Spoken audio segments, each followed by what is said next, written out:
All right, settle in, won't you? Grab a cuppa, get comfortable, wherever you are and whatever time you're tuning in, morning commute, late night listen, I'm glad you're here. Don't forget to hit that like button and subscribe to the channel. It helps us keep these stories coming. Now let's rewind the clock, shall we? The year is 1870. You find yourself seated in a compartment of deep buttoned velvet, the rich fabric offering a deceptive sense of calm against the nascent power stirring just beyond the thin wooden walls. Across from you, two women occupy similar seats, their forms silhouetted softly against the dim light filtering through the carriage window. You gauge them to be companions, perhaps sisters, their quiet anticipation a palpable counterpoint to the growing industrial hum. The younger of the two leans slightly forward, her gloved hands clasped tightly in her lap, eyes wide and unblinking, reflecting a potent cocktail of apprehension and raw, unbridled fascination. Her elder, though striving for a composed demeanor, subtly adjusts the delicate lace at her cuffs, a nervous habit that betrays the tremor running through her. Suddenly, a profound jolt sends a ripple through the entire carriage. The air, already thick with the acrid scent of coal smoke and the metallic tang of hot iron, seems to condense, filling your lungs with a strange, unfamiliar cocktail of the modern age. A guttural, resonant groan begins to vibrate from deep beneath the floorboards, a sound so primal and forceful it seems to resonate within your very bones, rising through the soles of your sturdy boots. This is no mere carriage. This is a beast awakening.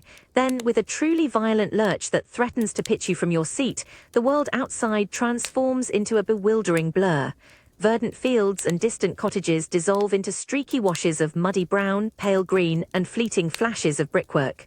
The sound is an absolute deluge, a rhythmic, deafening roar, a relentless cascade of steam and steel. It feels as if a colossal, unseen entity is thrashing, fighting with every ounce of its mechanical might, its breath a tempest of white vapor and sooty ash that billows and momentarily obscures the window beside you. You can distinctly feel the massive iron wheels below, gathering an almost impossible speed, their relentless grinding a dizzying testament to the monstrous momentum building beneath your very seat. This is a universe away from the gentle, predictable clip-clop of a horse-drawn carriage. This is raw, untamed, magnificent force. You instinctively grip the plush armrest, the velvet suddenly feeling rough beneath your whitening knuckles.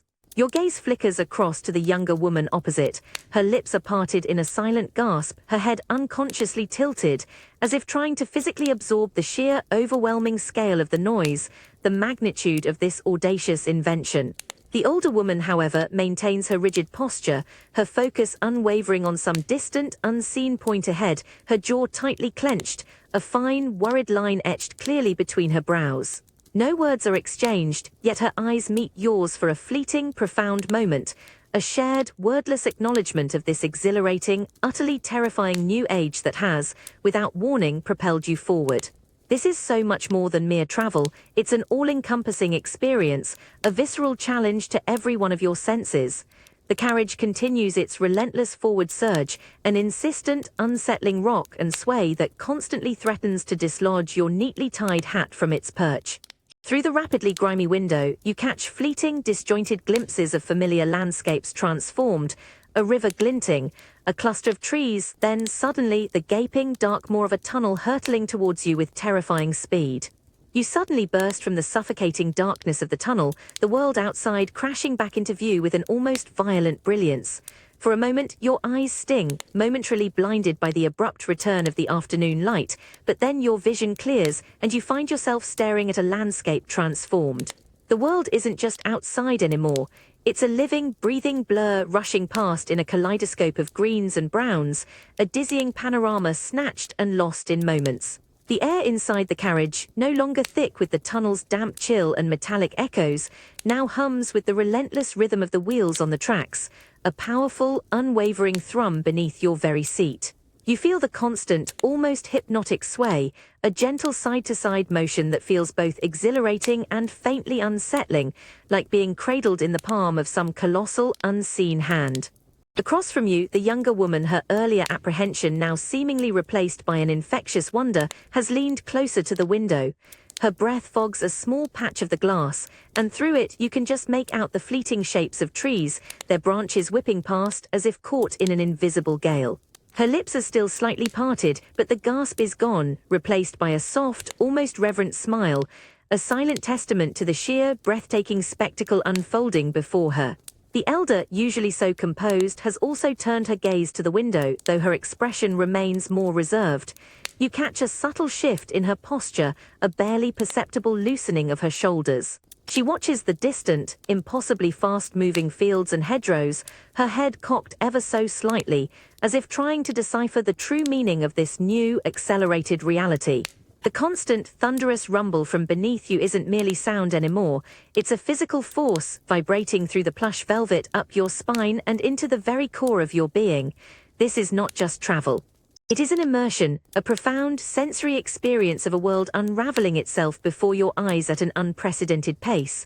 A faint, earthy scent of damp soil and cut grass wafts in through a tiny crack, quickly mingling with the ever-present aroma of coal smoke and warm brass. You press your own palm against the windowpane. It's surprisingly cool, a fragile barrier between the rapid external chaos and the relatively serene, albeit vibrating, world within. Through the smudged glass you see a small hamlet rush by, cottages flashing like snapshots, laundry on a line blurring into a white streak, and a lone figure in a field, momentarily frozen in time before being swallowed by the horizon. You realize that you are not simply moving through the landscape, you are pulling the landscape towards you, devouring miles with each rhythmic beat of the engine. It makes you reflect, doesn't it? How this sheer, audacious speed fundamentally changes your perception. You're an observer, a passenger in this grand, accelerating theater, watching the world unravel and restitch itself with astonishing swiftness. You are disconnected from the details, yet intimately connected to the powerful, unstoppable surge of progress. It makes you wonder how long it will be before the human heart, so accustomed to the steady rhythm of a slower life, fully adjusts to this relentless, exhilarating new beat. The air inside the carriage, though still carrying a faint whisper of coal dust, now feels strangely insulated. You trace the rich, deep pile of the velvet armrest with your gloved finger, feeling the surprising warmth radiating from the tightly woven fabric. It's a stark contrast to the relentless chill and raw power you know is screaming just meters away, outside the flimsy pane of glass. This compartment, with its polished brass fittings and ornate wooden panels, feels like a miniature, self-contained world, a plush, moving chamber hurtling across the landscape. The rhythmic clatter and rumble have settled into a persistent, almost hypnotic background hum, a deep vibration that seems to permeate every surface. You notice the brass lamp fixture above your head, swaying gently in time with the carriage's movement, its polished surface catching and distorting the streaks of fleeting daylight. Across from you, the two women have adjusted, their initial awe slowly giving way to a more settled, though no less intense, observation. The younger one now rests her chin thoughtfully on her hand, her eyes tracing the intricate patterns stitched into the velvet opposite her, as if finding a new kind of beauty in the confined space. The elder woman has retrieved a small leather-bound book from her satchel, but her gaze keeps drifting from the printed page to the window, then back to the rich interior. You can sense a quiet contemplation in her, a weighing of the luxurious comfort against the unprecedented forces at play. You realize the velvety seats, the ornate trim, the seemingly solid walls, they don't quite offer the same sense of unshakable permanence they would in a stationary room. Instead, they form a sort of elegant shell, a beautifully upholstered cage, designed to shield you from the untamed reality of speed, while simultaneously being entirely at its mercy. The subtle perfume of one of the women, a faint floral note, occasionally cuts through the industrial sense, a delicate reminder of genteel civilization amidst this mechanical marvel. You feel a distinct push and pull with each curve in the track, a slight lean into the turn, then a gentle tug back. It's a constant, almost imperceptible negotiation with the physics of motion. You are stationary within this moving room, yet every fiber of your being registers the relentless forward momentum. The entire compartment, despite its comforts, feels like a finely crafted box, exquisitely decorated, yet entirely at the whim of the iron beast pulling it along. It makes you consider the paradox, doesn't it? This desire for comfort, for beauty, for a semblance of control, even as you willingly surrender yourself to a force far greater than any individual. To be enveloped in such luxury, yet to be so utterly propelled, a silent captive in an opulent cage. It's a curious blend of freedom and surrender, isn't it? The persistent tremor beneath you, a constant, low-frequency hum, has now become a part of you, a baseline against which other, more subtle sensations register. You notice the delicate, almost musical clinking of a small, silver-backed mirror on the narrow shelf opposite, vibrating gently with the rhythm of the train. It's a small sound, easily lost in the roaring outside, but here, in the insulated compartment, it draws your attention to the confined nature of your shared space. You are not alone.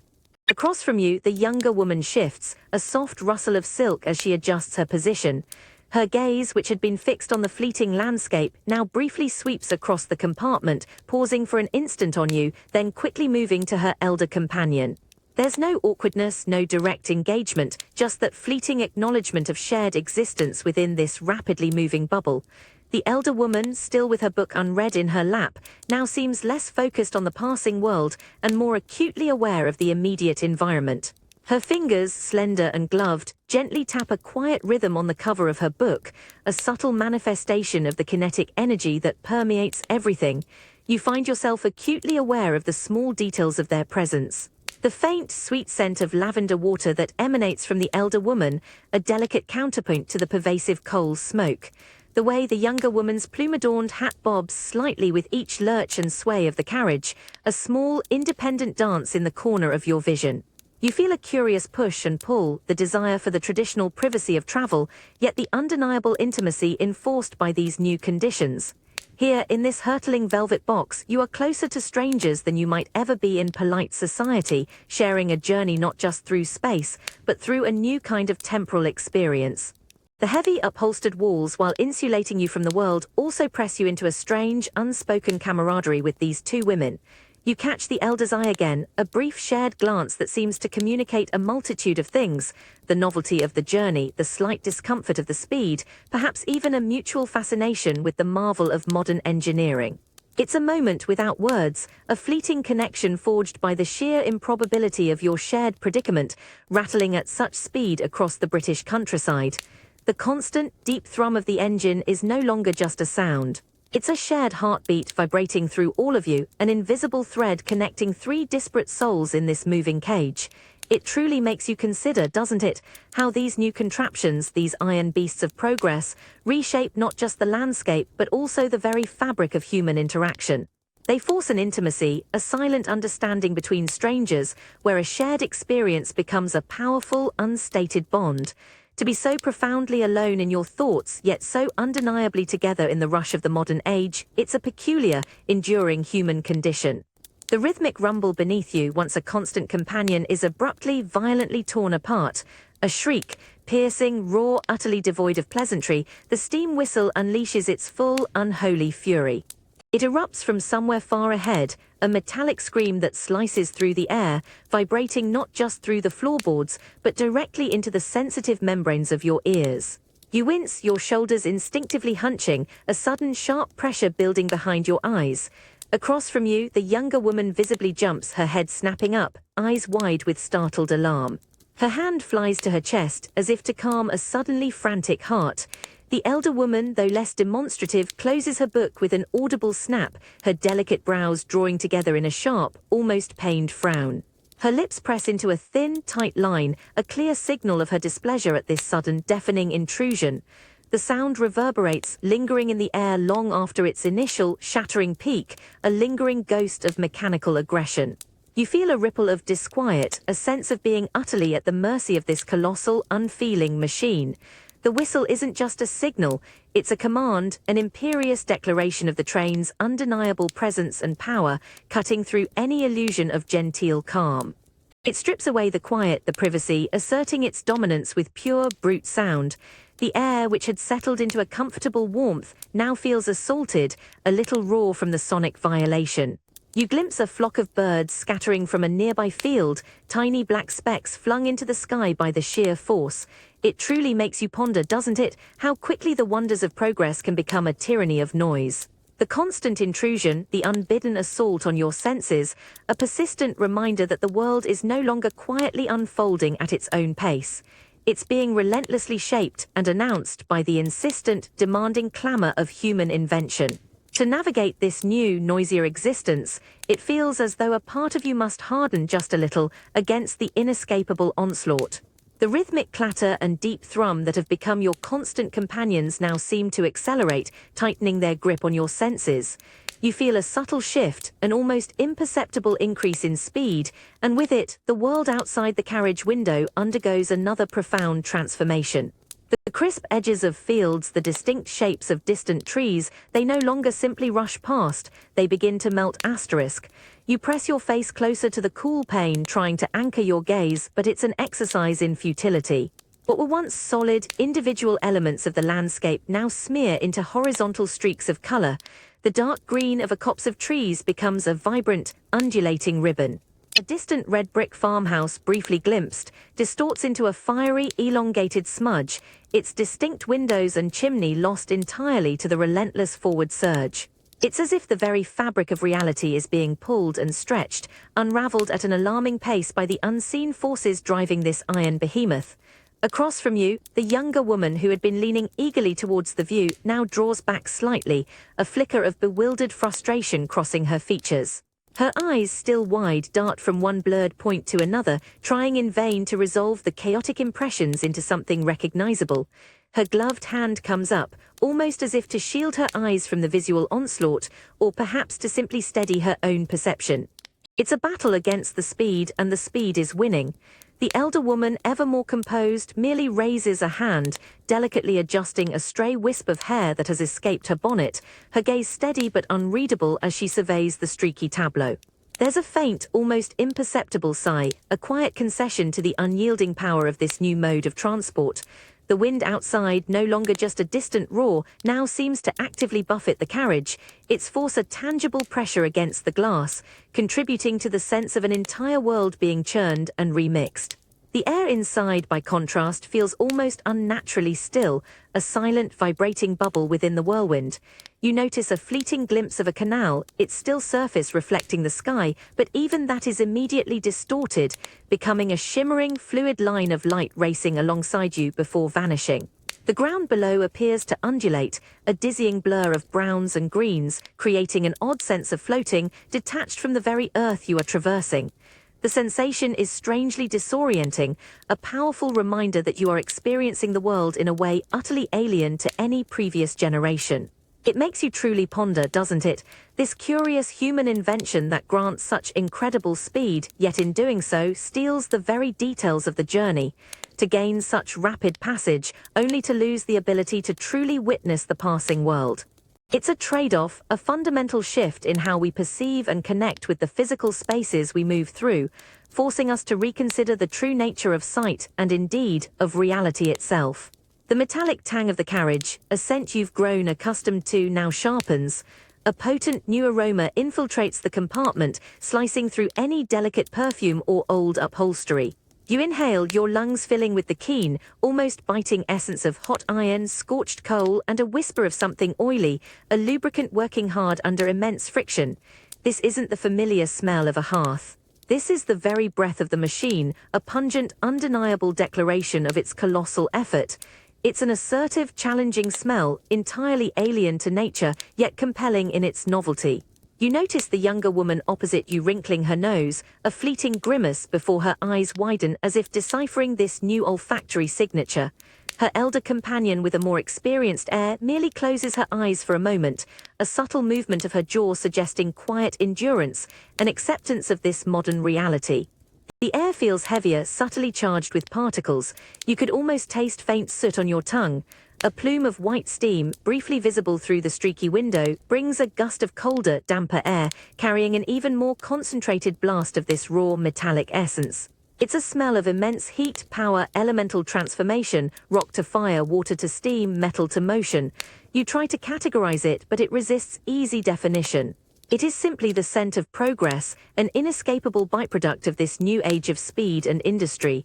It permeates everything, a constant reminder of titanic forces at work, an invisible presence as much a part of the journey as the sound and the sight. It makes you reflect, doesn't it, how every leap forward brings its own distinct perfume. To embrace the speed means to embrace these new sensations, to allow the very air you breathe to be fundamentally altered. It's a testament to human adaptability, how quickly we internalize the essence of our own creations. A persistent, insistent tremor now seems to have taken up permanent residence within you. It's no longer just a hum beneath your feet or a gentle sway of the carriage. It's a deep, resonant vibration that has permeated your very being. You feel it in the soles of your sturdy boots, thrumming up your legs, settling into the base of your spine. It's a constant, low-frequency hum that vibrates subtly behind your eyes, creating a disorienting pressure that refuses to abate. The plush velvet of the seat, once a comfort, now feels like a surface that transmits this relentless shaking directly into your bones. Every muscle in your body seems to be unconsciously bracing against it, a subtle tension you hadn't realized was steadily building.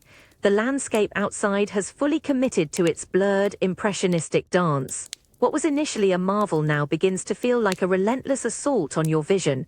Your eyes ache, straining to latch onto something, anything distinct, but everything is a dizzying smear of greens, browns, and fleeting glints of light. You feel a dull throb beginning to form behind your temples, a subtle protest from your mind trying to process this unprecedented velocity. The world, designed for a slower pace, is being forced into a dizzying, unfathomable rush. It feels as though your perception itself is being stretched and thinned, unable to keep pace with the sheer unyielding speed. Across from you, the younger woman whose initial awe had been so infectious now shows clear signs of weariness. Her head leans back against the velvet, her eyes half closed, no longer attempting to decipher the impossible blur outside. A faint flush colors her cheeks, and you notice her swallow, almost imperceptibly, as if suppressing a rising discomfort. Her hands, previously clasped or eagerly pointing, now rest limply in her lap, fingers slightly curled, a picture of quiet exhaustion. The vibrant energy that had animated her has been gradually, relentlessly drained by the journey's unceasing pace and sound. The air in the compartment, despite the subtle drafts that occasionally carry the sharp scent of coal, feels heavy and thick. It's warm, almost cloying, a result of the confined space and the constant heat radiating from the powerful engine just ahead. Breathing seems to require a fraction more effort, your lungs working against an unseen density. You can almost taste the minute particles of soot that have surely infiltrated the carriage, a gritty reminder of the industrial effort propelling you forward. It's a subtle yet pervasive assault on your senses, a constant, low-level irritation that chips away at any sense of peaceful travel. The elder woman, though still maintaining a facade of calm, reveals the strain in more subtle ways. Her grip on her small leather satchel resting on her lap has tightened considerably, her knuckles white beneath her gloves. Her gaze, no longer contemplative, now seems fixed on a point in the middle distance, perhaps an attempt to mentally escape the unceasing motion and noise. You catch a fleeting glimpse of her jaw muscles working, a faint, almost involuntary clench betraying a deep-seated tension. She adjusts her bonnet not for style but with a precise, almost restless movement, as if trying to secure herself against the relentless jostling. Her composure, once so effortless, now appears to be a conscious, continuous effort, a valiant resistance against the overwhelming sensation of being rattled, pushed, and pulled without respite. The very notion of time seems to warp inside this speeding capsule. Minutes stretch and compress, dictated not by the sun's slow arc, but by the relentless, pounding rhythm of the wheels. You are being delivered to your destination faster than ever before, but at what cost to the present moment? The simple pleasure of observing, of truly seeing the landscape, has been sacrificed to the god of velocity. You run a gloved finger across the polished wood of the window frame, and your fingertips don't come away clean. Instead, a fine, almost invisible layer of velvety black powder clings to your skin, a testament to the colossal forces at play just beyond this upholstered sanctuary. It's not simply dust, it's the very essence of the journey, airborne and insidious. Then, as a shaft of sunlight unexpectedly pierces through a momentary gap in the dense clouds outside, you witness it. Within the seemingly still air of the compartment, a mesmerizing, almost ethereal ballet unfolds. Tiny, glittering particles of soot, like a million miniature dancers, pirouette and drift in the golden light. They swirl and eddy, catching the fleeting gleam before settling silently on the plush velvet of the seats, the folds of the heavy curtains, and even upon the brim of your own hat. Each speck is a minute piece of the engine's tireless breath, carried inward on an unseen current, a silent, pervasive declaration of its immense coal-fired power. A faint, earthy scent of burnt carbon, subtly acrid yet strangely compelling, drifts through the carriage, mingling with the heavy warmth. You notice the younger woman across from you slowly raising a hand, her gaze transfixed by the swirling motes. She doesn't swat them away, but rather watches them with a curious, almost childlike fascination, her eyes tracing their delicate descent. A tiny fleck of soot lands upon her pale, gloved hand, a stark black contrast against the pristine white. She examines it, a profound, unstated contemplation of this persistent, inescapable residue of modern travel. The elder woman, though still composed, lets out a quiet, almost imperceptible sigh. Her own dark dress, usually impeccable, now subtly reflects the light in a way that suggests a fine, velvety coating. You see her give a discreet brush to her shoulder, a subtle gesture of quiet resignation, acknowledging this new reality of being constantly, gently dusted by the relentless march of progress. It's an ongoing, subtle invasion, a continuous reminder that for all the luxurious interior, you are still intimately connected to the raw, industrial heart of the beast that pulls you. The very air you breathe feels thicker, subtly gritty, a constant, low-level irritation to the back of your throat.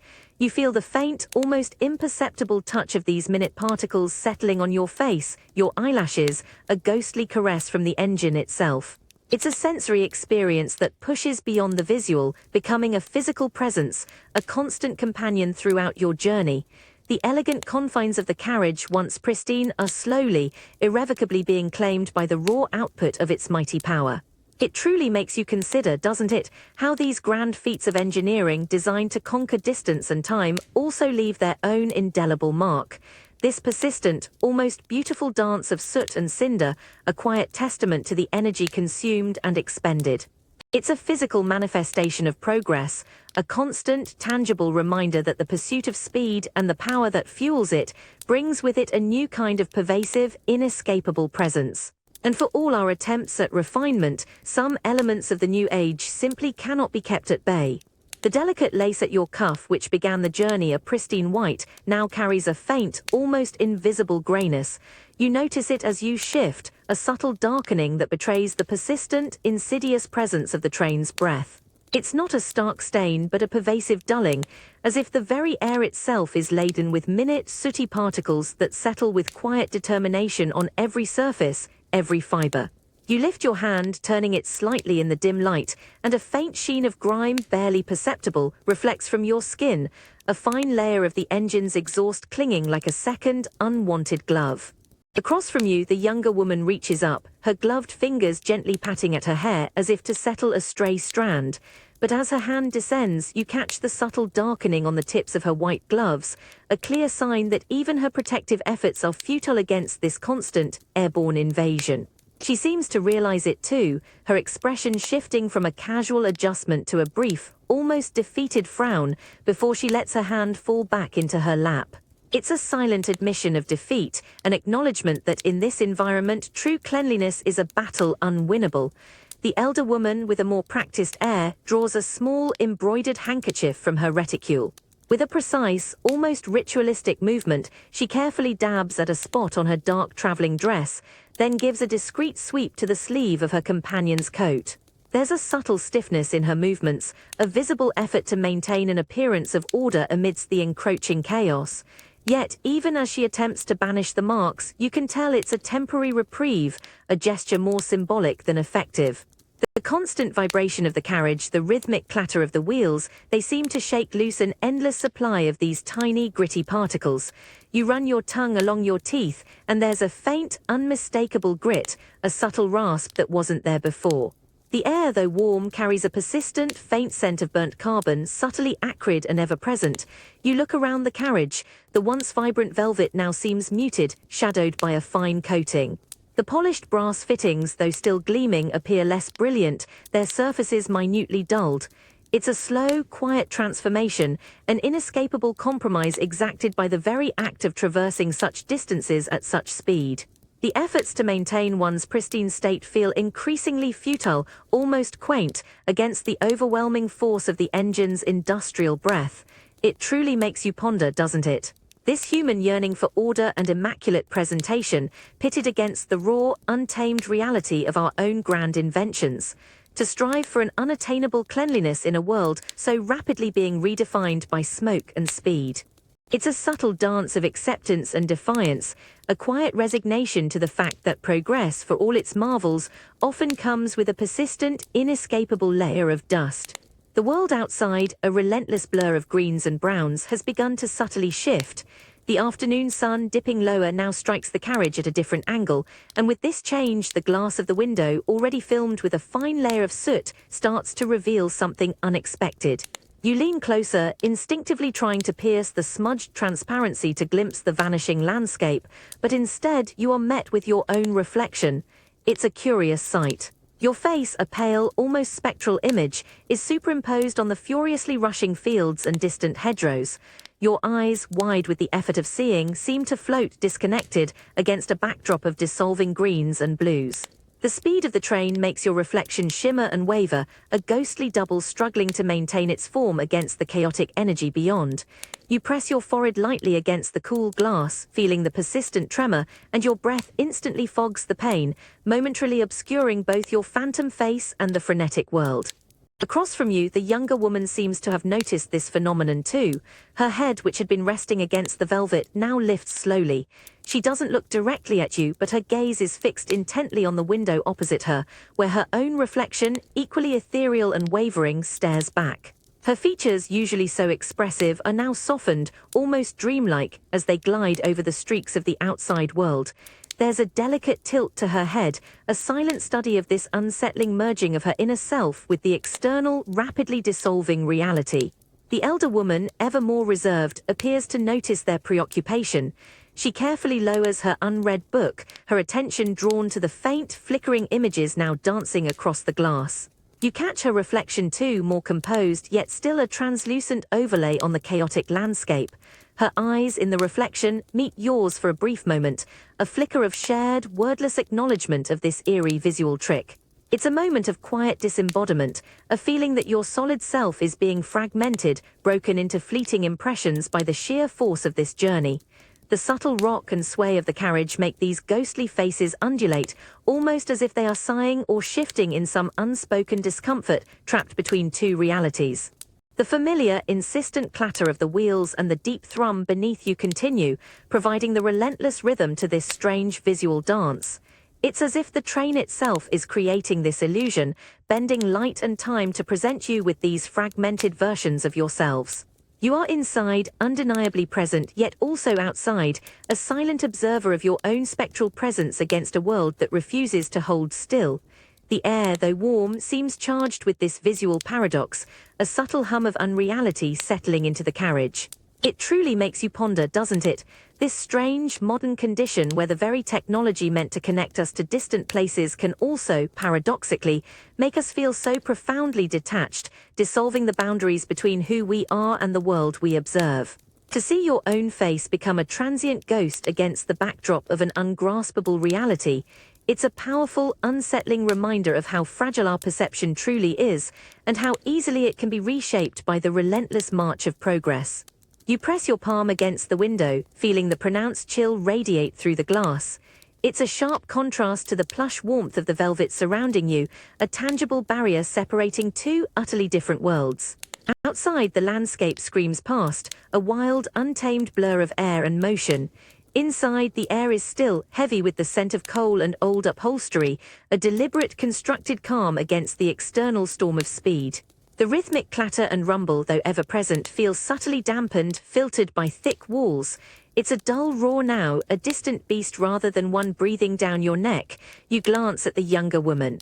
She sits angled away from the window, her gaze fixed on the intricate stitching of her own glove. Her shoulders are slightly hunched, as if trying to shrink into the plush seat, retreating into the compartment's safe confines. The elder, conversely, maintains a more direct yet weary engagement with the outside. Her eyes are still fixed on the blurring scenery, but with a new detachment.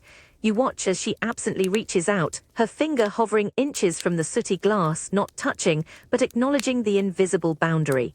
She doesn't attempt to wipe it. There's a sense she understands the futility of perfect separation. The constant shudder beneath you is the only true bridge between these two realities, a reminder of the power that holds you captive in this velvet box. The muted light through the grime-streaked glass casts a sepia tone over the compartment, creating a sense of being sealed away, traveling through a tunnel of time. You perceive the subtle tilt on a curve, a gentle, cradle-like swing, yet outside, you know the world is violently consumed. This interior, for all its comfort, feels like a fragile bubble of civility against the untamed power of modern locomotion. It truly makes you consider, doesn't it, how we build these elaborate cocoons, these luxurious spaces, to shield ourselves from the very forces we unleash. To be so profoundly disconnected from the immediate environment, yet entirely reliant upon it. This great divide between the inside and the outside, the human-made and the natural, is a poignant symbol of our era, a constant negotiation between comfort and the raw, exhilarating, and often unsettling reality of progress. The very air around you doesn't just vibrate, it shimmers with an almost visible density of sound. The relentless, all-encompassing roar of the engine has swelled to an astonishing crescendo, pressing in from all sides. It's a deep, guttural thrum that doesn't merely assail your ears, but resonates deep within your chest, a constant, low-frequency pressure that vibrates in your jawbone and even behind your teeth.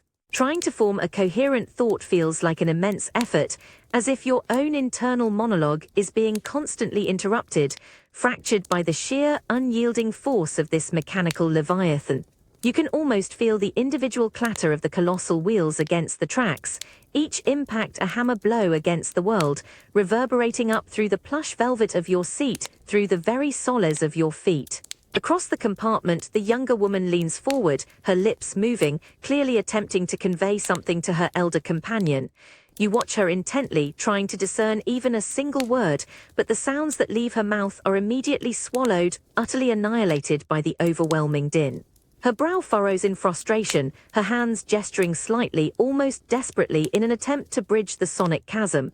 The elder woman nods slowly, her expression a mix of understanding and quiet exasperation, her eyes fixed on her companion's face, lip-reading what little she can, but even this visual communication seems strained, incomplete.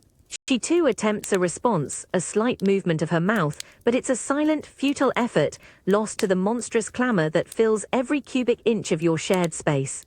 You instinctively find yourself wanting to clear your throat, to test the capacity of your own voice against this sonic wall, but the idea feels pointless, almost absurd. The effort of raising your voice to be heard over this thunderous assault would be immense, almost physically painful. It feels as though the train itself has imposed a new, unwritten rule.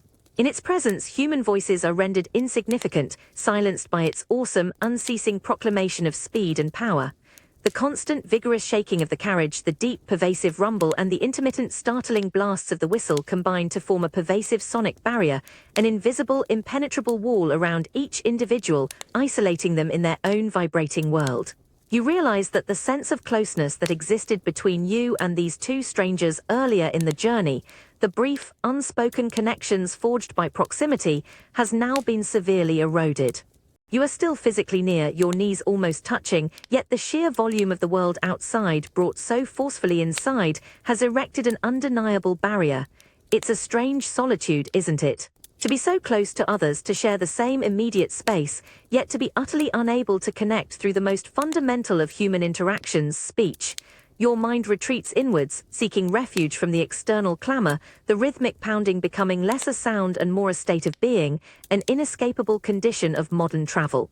The air itself feels pressurized, heavy with the weight of raw noise.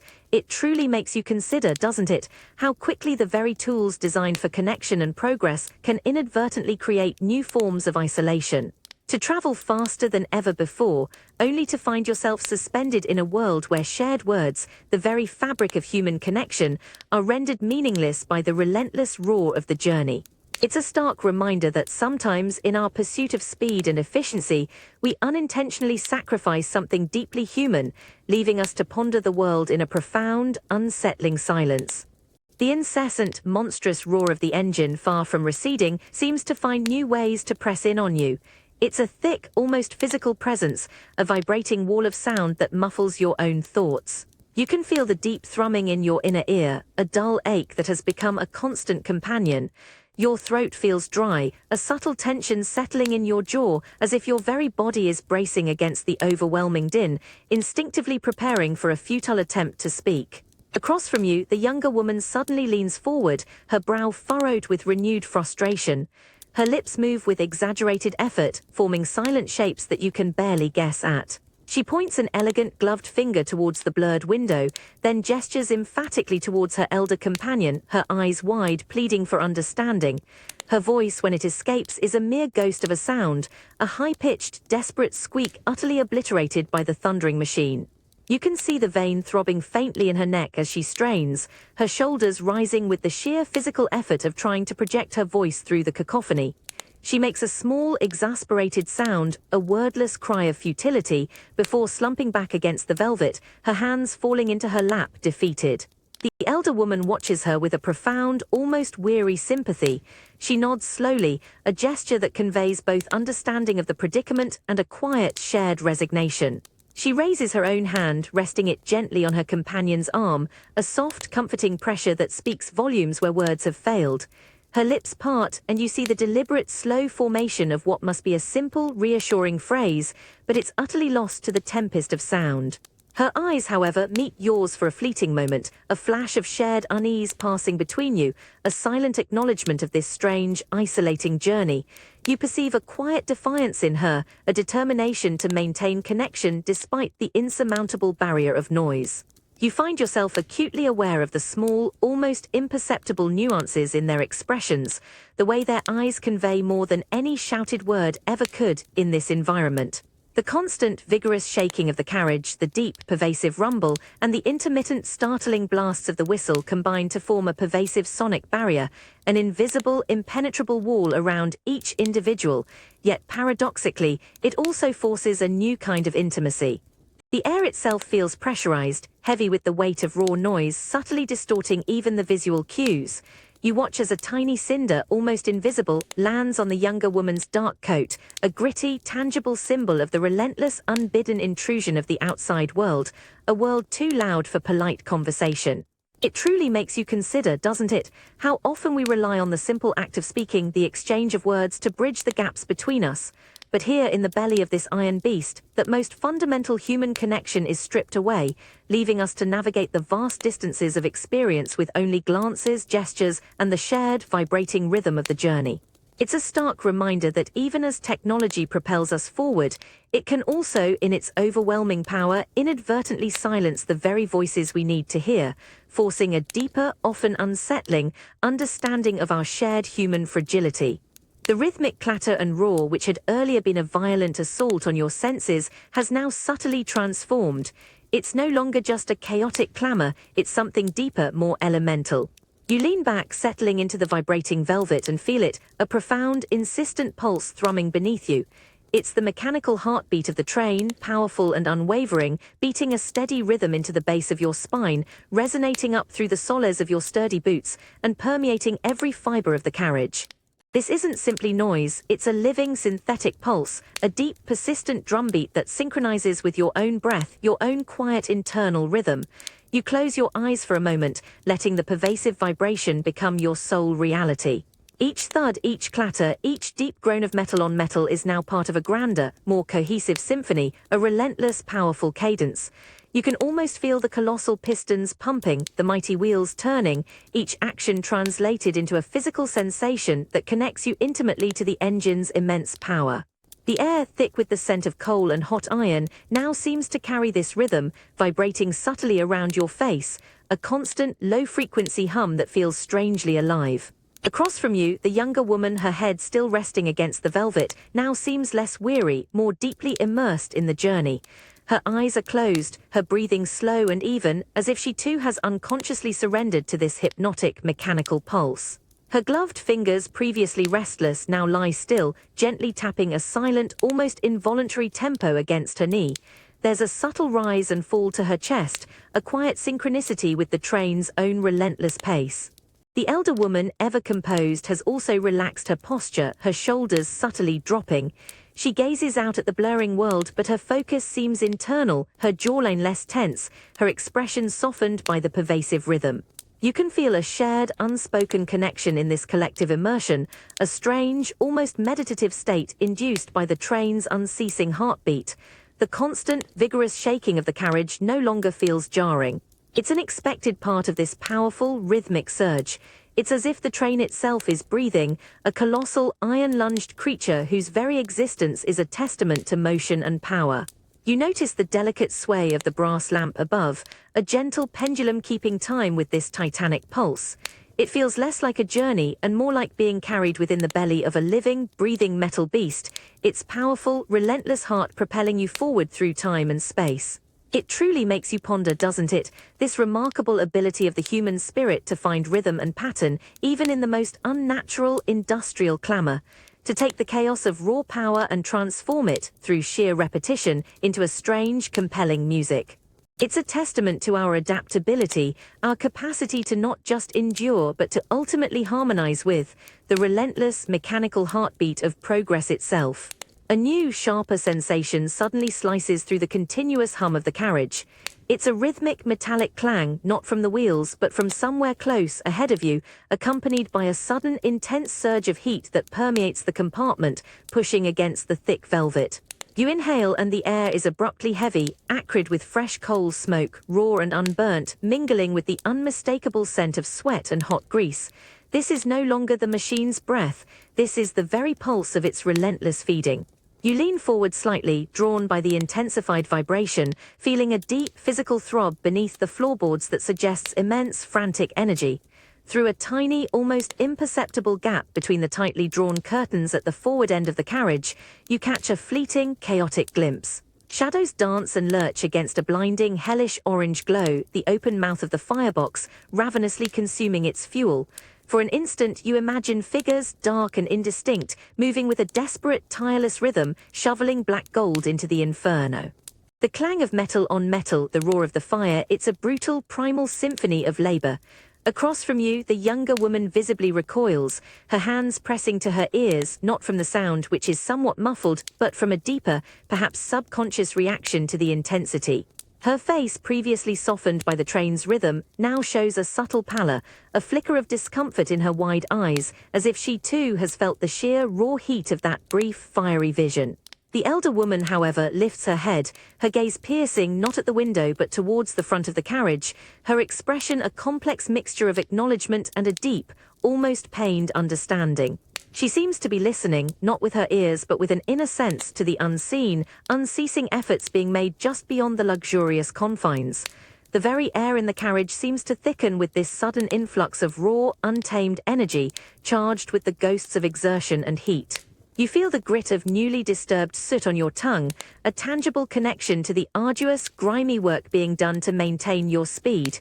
It's a stark, visceral reminder that this marvel of modern travel is not simply a self-propelling force. It is powered by human hands, by sweat, by the relentless, often brutal efforts of men out of sight, toiling in a hellish symphony of coal and fire.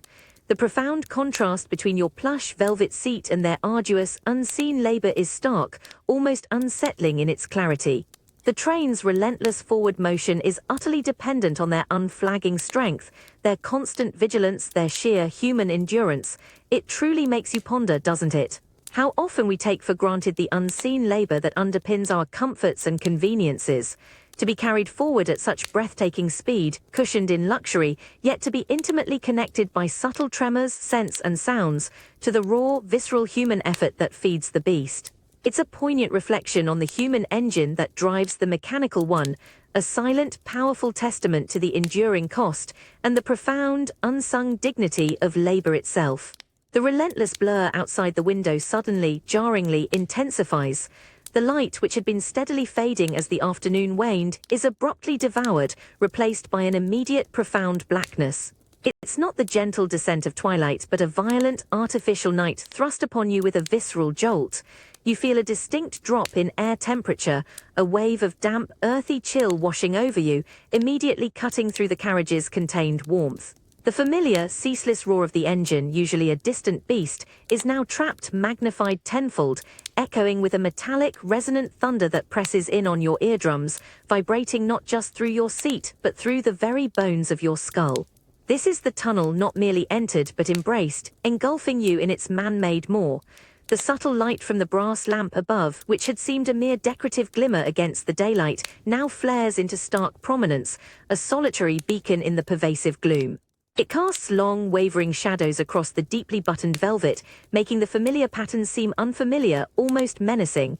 Dust motes previously dancing unnoticed now catch the lamp's pale glow, swirling in a frantic, almost desperate dance within the confined, vibrating space, like lost spirits caught in the sudden, cavernous darkness. You inhale and the air is heavy with the distinct smell of damp earth, wet rock, and a sharper, more concentrated tang of coal smoke, clinging to your nostrils, filling your lungs with the very essence of the subterranean. Across from you, the younger woman, her face now starkly illuminated by the lamp, has a look of profound, almost childlike apprehension. Her eyes, wide and luminous, dart around the compartment, searching for reassurance in the familiar, but finding only shadows and amplified noise. Her gloved hands are clasped tightly, almost painfully together, her knuckles white against the dark fabric. She instinctively shrinks further into her seat, pulling her fine shawl tighter around her shoulders, as if the darkness itself is a physical entity pressing in. The elder, too, shows a palpable shift. Her composed demeanor gives way to a faint frown, her gaze fixed on the lamp, as if drawing comfort from its fragile, defiant light. Her lips are pressed into a thin, tight line, a silent acknowledgement of the uncomfortable intimacy forced by this prolonged, artificial night. The rhythmic clatter of the wheels, amplified and distorted, becomes a relentless, pounding drumbeat against the tunnel walls, each impact reverberating through your core. It's a sound that seems to peel away layers of comfort and civility, leaving you raw and exposed to the primal power of the machine and the unyielding embrace of the earth around you. You feel a subtle, almost claustrophobic pressure building, a sense of being utterly swallowed, hurtling through the solid rock, suspended in a realm designed entirely by human ambition. The profound, echoing darkness feels endless, a disorienting, immersive experience that distorts your sense of time and space, leaving you to rely solely on the thundering heartbeat of the train. It truly makes you ponder, doesn't it? How we, as humans, create these extraordinary experiences, these tunnels that plunge us into a man-made night, a profound sensory deprivation crafted from rock and iron. To willingly surrender your senses to such an unnatural void, to trust entirely in the unseen mechanics that guide you through the heart of the earth. It's a powerful, unsettling testament to both our audacious engineering prowess and our enduring vulnerability when confronted with the unknown, even when that unknown is entirely of our own making. You burst from the echoing maw of the tunnel, the abrupt return to daylight a shock to your senses. The world outside crashes back into view, but it's not the same vibrant, natural landscape you observed earlier. It feels sharper, almost clinical, bathed in the late afternoon's muted light. You inhale and a metallic grit now seems to cling to the air, an invisible dust cloud that subtly irritates the back of your throat, far more pervasive than the mere coal smoke. Your gaze sweeps across the landscape and you see it, the undeniable mark of the beast. Embankments of churned earth, raw, exposed rock where hillsides were cleaved for the track's passage. The earth itself appears wounded, a stark greyish-brown where it has been freshly cut and reshaped. Trees, once verdant and soft, now stand dusted with a fine, almost silken layer of grey soot, their leaves dulled, almost bruised by the constant passage of smoke and steam. Whole swathes of ancient woodland seem to have been shorn away, replaced by stark, geometric lines of track, an industrial wound carved deep into the ancient, living face of the earth. A profound sadness flickers across the younger woman's face opposite you. She turns from the window, her hand pressing softly against her mouth, as if to stifle a silent protest against the brutal efficiency of it all. Her gaze sweeps the compartment, finding a fleeting solace only in the confined, relatively untouched space within. She deliberately avoids the window, her body language a clear withdrawal from the stark, altered reality outside. The elder, however, observes these scars with a different light in her eyes. There's no obvious joy but a quiet, almost grim acceptance, a recognition of the necessary cost. She straightens her shoulders, a subtle, silent affirmation of human will shaping the world to its purpose, her gaze unflinching as it takes in the permanent alterations. The continuous tremor beneath you, the very rhythm of the train, now feels less like exhilarating power and more like an insistent, irreversible force, hammering its dominance into the very ground. You are part of this transformation, a witness, a passenger on a journey that leaves indelible marks not just on the land, but perhaps subtly on the human spirit too. The relentless forward motion, once a marvel, now carries with it the undeniable weight of irreversible change, a constant thrumming reminder of mankind's reshaping of the world.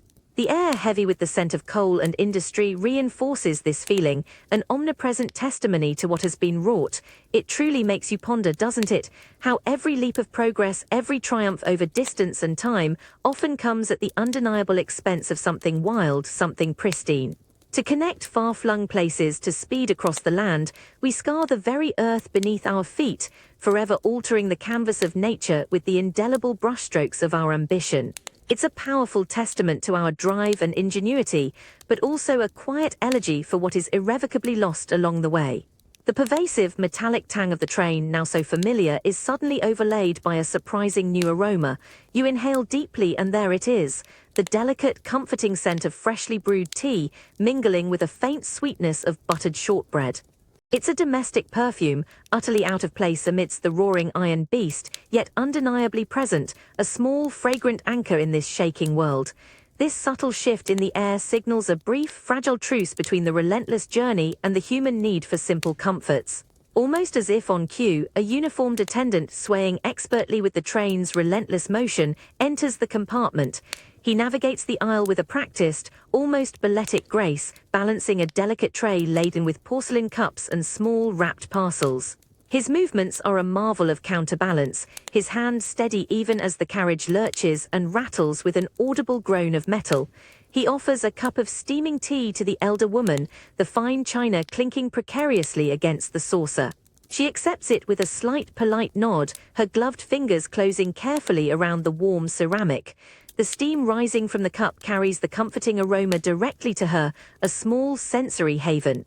The younger woman hesitates, her eyes wide as she observes the delicate balancing act. You watch as she reaches for her own cup, her movements more tentative, her hand trembling slightly with the train's vibration. The tea sloshes precariously close to the rim, a liquid microcosm of the journey's inherent instability. She lifts it to her lips, a slow, deliberate act, her gaze unwavering on the swirling amber liquid, as if willing it to remain contained.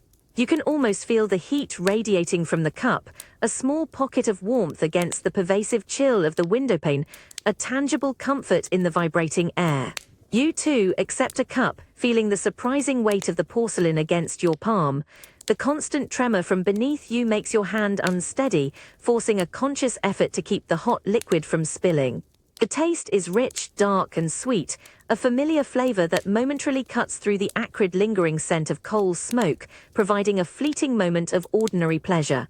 You watch the other two women, each grappling with their own delicate cup, each finding a small, private moment of sustenance amidst the roaring, shaking environment. The elder sips with practiced ease, her eyes momentarily closing in quiet appreciation, a small, almost imperceptible sigh escaping her lips. The younger, however, takes only tiny, hesitant sips, her brow still slightly furrowed, her concentration fully absorbed by the simple act of not spilling a single drop. She tears open a small paper-wrapped biscuit, its crumbly texture providing a different kind of challenge, a small shower of crumbs scattered across her dark skirt with the next sharp jolt. The rhythmic clatter and deep thrum of the wheels continue unabated, a constant, powerful reminder of the journey's velocity, but for these brief moments the insistent machine yields, allowing for this small, ritualistic pause. The warmth of the tea spreads through you, a temporary reprieve from the cold, the noise, the endless blurring outside. It's a defiant act, isn't it, to take tea to consume nourishment in the belly of a mechanical beast that threatens to jostle everything from its place. This small, domestic ritual becomes a quiet assertion of human order against the chaos of speed, a testament to our enduring need for comfort, even when hurtling through a world that is fundamentally out of balance. It makes you reflect, doesn't it, how these small human acts of sustenance, these rituals of daily life, become so profound when performed against a backdrop of such monumental change and overwhelming power.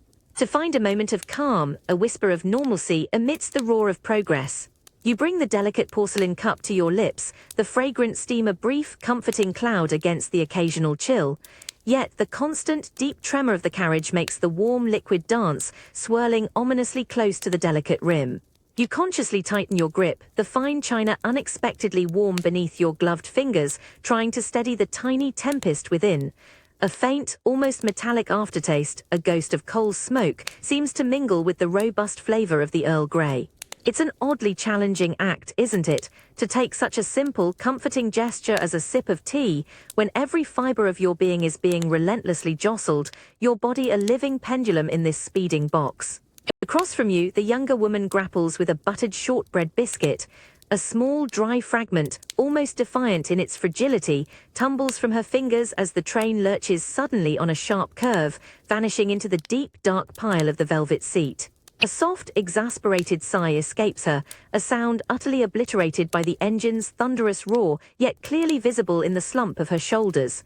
Her gaze lingers for a moment on the scattered crumbs, a tiny, tangible casualty of this ceaseless journey. The elder, with a more practiced grace, manages to finish her own biscuit, but even she presses her lips together in a thin, knowing line, her eyes betraying a subtle, almost wistful longing for the effortless ease of a table that doesn't persistently sway, for a meal where crumbs don't scatter with every unpredictable jolt. Your mind, despite the roaring present, finds itself drifting, conjuring vivid, almost nostalgic images of a peaceful breakfast room, bathed in the gentle, unhurried light of a still morning. You picture the elegant clink of silverware on a perfectly steady porcelain plate, the unhurried grace of morning light on an untouched, perfectly arranged pastry. That profound sense of groundedness, of an immutable, unwavering surface beneath your meal, feels like a distant, almost luxurious memory now, a precious relic from a slower, more predictable age. Here in this hurtling chamber, every single bite, every careful sip, is transformed into an act of deliberate, almost surgical focus, a small, continuous victory against the insistent, unyielding motion of the iron behemoth. The simple pleasure of eating is now a constant negotiation with gravity and momentum. The tea, despite its inviting warmth and familiar flavor, offers only a fleeting, almost fragile comfort. The biscuit, once a simple, crumbly pleasure, now feels like a precarious challenge, each morsel requiring utmost concentration. You realize that the very act of nourishing yourself, typically a moment of quiet peace and welcome respite, is now inextricably infused with the same relentless energy, the same undercurrent of unease and subtle anxiety that defines this entire tumultuous journey. It's a constant performance of normalcy, a valiant attempt to maintain familiar, comforting rituals in an utterly alien, violently moving world, a world where even the most basic human needs are subtly complicated by speed. It truly makes you ponder, doesn't it, how absolutely essential stillness, that quiet absence of motion, is to truly appreciating the simplest, most profound joys of life. To genuinely savor a meal, to fully engage with its intricate tastes and varied textures, to share it without conscious effort, all of this requires a fundamental foundation of calm, a world that doesn't constantly threaten to pull the ground from beneath you with every breath. Perhaps in this exhilarating, unsettling new age of speed and endless motion, the true, unexpected luxury won't be found in grand, elaborate feasts, but in the quiet, unmoving grace, the profound, unadulterated pleasure of a truly still meal.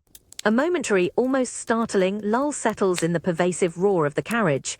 For a fleeting instant, the immense, thrumming beat of the engine seems to recede, leaving a subtle vacuum in its wake. In this sudden comparative quiet, a new sound registers, soft and distinct, the faint, melodious chime of a small bell, followed by the gentle, almost cushioned thud of a door opening somewhere further down the corridor. You instinctively turn your head, drawn by the sound, and through a brief, accidental parting in the heavy, rich velvet curtains that shield your compartment from the main thoroughfare, you catch a fleeting glimpse into another world. It's a different carriage entirely. The light within it seems softer, filtered through thicker, more ornate glass.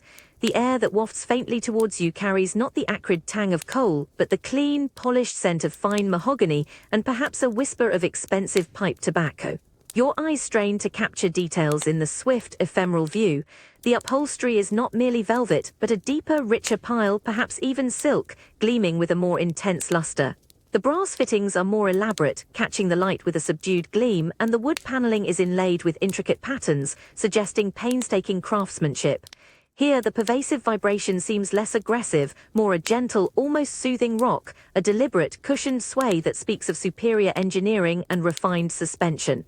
You glimpse a figure within, a gentleman in a dark, impeccably tailored suit, resting against a deeply upholstered seat. His posture is relaxed, almost serene, a stark contrast to the subtle tension that has permeated your own compartment. A small crystal decanter on a narrow, polished table next to him reflects the light without a tremor, the liquid within utterly still, defying the relentless motion of the train. The very air around him seems to possess an elevated calmness, a detachment from the raw, industrial power that propels them all. It's a realm where the journey is tamed, cushioned, and rendered almost imperceptible in its seamless comfort. Across from you, the younger woman, her eyes momentarily caught by the fleeting vision, draws a sharp, almost audible breath. Her own plush velvet suddenly seems a little less grand, a little more worn. A subtle longing, perhaps, or simply a deepened awareness of the stratification of experience crosses her features. The elder woman, however, merely inclines her head slightly, her gaze unwavering, a silent acknowledgement of this higher tier of travel. There's no surprise in her expression, only a quiet, almost knowing acceptance of the world's inherent hierarchies, even within the confines of a speeding train. The open door swings gently shut, severing the connection, and the roaring clamor of your own carriage rushes back in, pressing upon you with renewed force, erasing the brief, ethereal vision of elevated luxury. The experience is profound, to be so near, yet so utterly separated by an invisible boundary of class and privilege, even when hurtling along the same iron tracks. The same mechanical heartbeat powers both carriages, yet the quality of the journey, the very asterisk feel of the travel, is entirely different. One feels the raw power, the other experiences a refined, almost domesticized version of that same force. The gentle vibration in your current seat, which moments ago felt like a significant comfort, now seems a little less so, tinged with the memory of that almost impossible stillness glimpsed through the fleeting gap. It truly makes you ponder, doesn't it, how even in this grand, democratizing age of speed where everyone can traverse vast distances, the quality of the journey, the very experience of progress, remains deeply stratified. The relentless, rhythmic thrum of the wheels against the iron tracks has settled into an almost hypnotic pattern, a constant reminder of the formidable power propelling you forward. You lean back, feeling the intricate buttoned texture of the velvet beneath your fingers, a plush, elegant boundary. Yet, despite this luxurious comfort, you are acutely aware of the rigid, unyielding structure that contains you. The carriage isn't just a space. It's a meticulously designed vessel, a set of unspoken rules etched into its very architecture, dictating how you exist within its accelerating embrace. The compartment itself, with its high-backed seats and carefully placed lamp, enforces a quiet formality. You don't freely roam, you observe. You don't speak loudly, you listen to the engine's roar. There's a subtle, almost imperceptible etiquette that governs this enclosed, speeding world. You notice the younger woman opposite, whose earlier restlessness has given way to a quiet, almost watchful stillness. Her gaze, once eager to devour the outside world, now mostly remains within the confines of the compartment, occasionally flicking to the elder woman, then to you, but never lingering, never inviting overt interaction. It's a silent ballet of shared space, where direct engagement is consciously avoided, the vast noise of the journey serving as a convenient barrier to polite conversation, yet paradoxically creating a deeper, more profound, silent understanding. The elder woman, with her usual composure, reinforces these unspoken boundaries. She sits with her back perfectly straight, her hands clasped calmly in her lap, a picture of quiet self-containment. Her movements are precise, deliberate. She never stretches her limbs beyond the confines of her personal space, never leans too far into the central aisle. She doesn't consult her watch, doesn't fidget with the window catch, almost as if the very act of existing within this carriage demands a certain stoicism, a respectful deference to the journey's own rigid timetable and the immense mechanical power controlling it. Her subtle gestures communicate an acceptance of the train's dominion over your collective time and personal freedom. You find yourself mirroring their behavior, a subtle, unconscious adoption of the carriage's inherent rules. Your own posture has straightened, your hands resting calmly on your knees. There's a distinct feeling that any sudden, expansive movement would be an affront to the delicate balance of the compartment, a disruption of the fragile order maintained against the external chaos. The very act of eating, as you previously experienced, becomes a challenge in precision, a small, individual performance of control in a world where ultimate control rests with the iron beast. Even the faint, pervasive scent of coal smoke clinging to the velvet and the air feels like part of these unwritten laws, an unavoidable consequence, a shared condition that binds all passengers regardless of their station. The gentle sway and rock of the carriage, the constant, low-frequency hum vibrating through the floor, become an ever-present physical framework for these rules. You are constrained not by locks or explicit commands, but by the very forces of physics, by the train's unyielding momentum and its formidable structured design. It's a peculiar blend of freedom, the freedom of swift travel, and absolute submission to the machine and its inherent architecture. The polished wood and rich fabrics, initially perceived as luxurious, now feel like the carefully crafted elements of a stage, on which everyone plays their part according to a script written in iron and steam. It truly makes you ponder, doesn't it, how quickly we adapt, how readily we accept the unspoken rules imposed by our own creations. As the last vestiges of twilight outside yield to the deepening expanse of night, the interior of the carriage undergoes a profound transformation. The soft, diffuse glow of dusk is abruptly extinguished, and with it the brass oil lamps above your head, which had seemed mere ornamental details, now assert their presence with a fragile, defiant luminescence. You become acutely aware of their scent, a faint but distinct aroma of burning oil and warm metal, subtly cutting through the omnipresent coal smoke, filling the air with a primal, comforting fragrance of human ingenuity against the encroaching darkness. The light they cast is not steady but tremulous, a constant, subtle dance born of the train's unceasing motion. Each lamp's flame, a tiny, vibrant heart of yellow, shivers and sways with every jolt and rattle, sending long, wavering shadows across the deep velvet walls.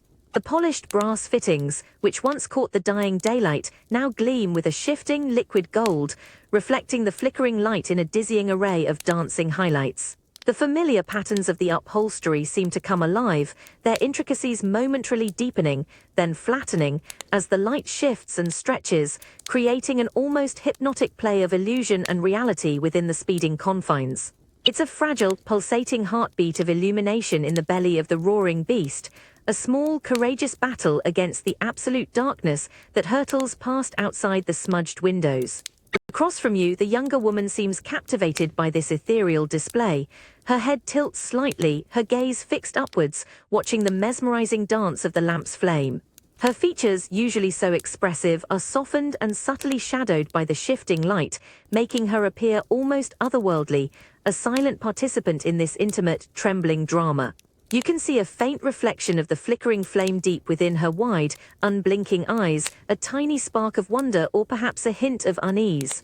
The elder, however, takes a more practical approach. She reaches up, her gloved hand making a delicate, almost imperceptible adjustment to the wick of the lamp closest to her, a quiet, almost maternal gesture to steady its erratic gleam.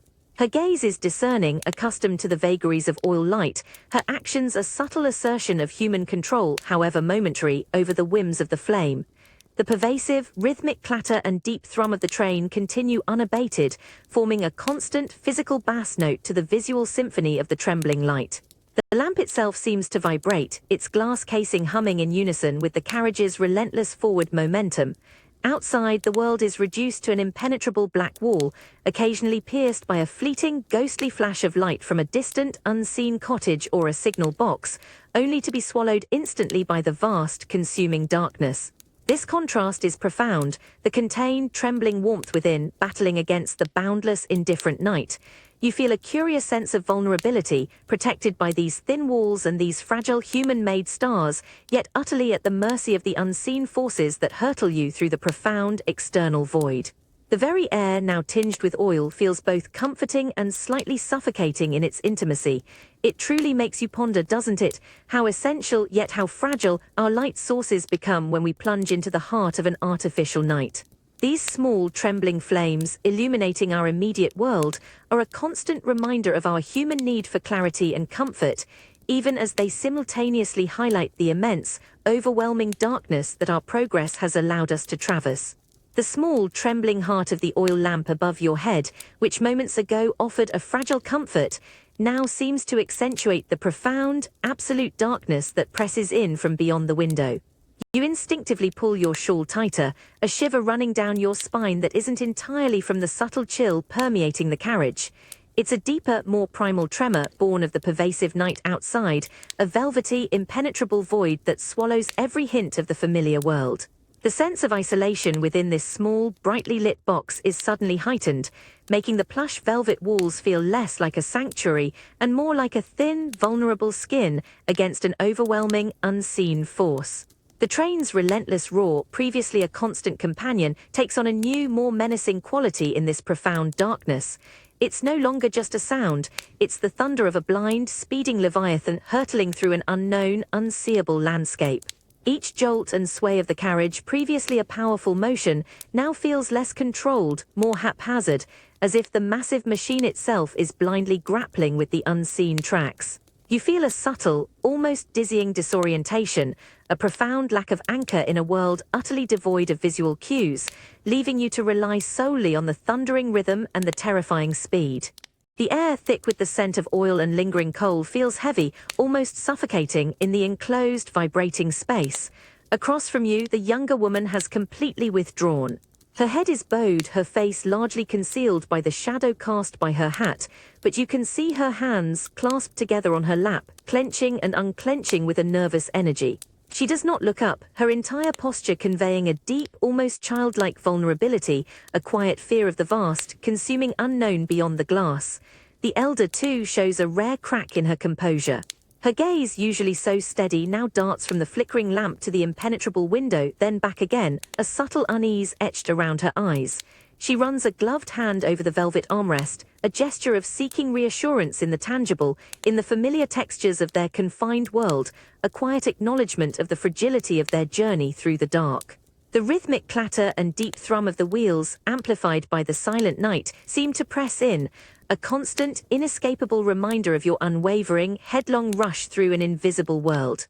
The thin glass of the window, once a portal to the outside, now reflects only the trembling light within, making the compartment feel like a small, precious bubble of life, held precariously against an infinite, indifferent blackness.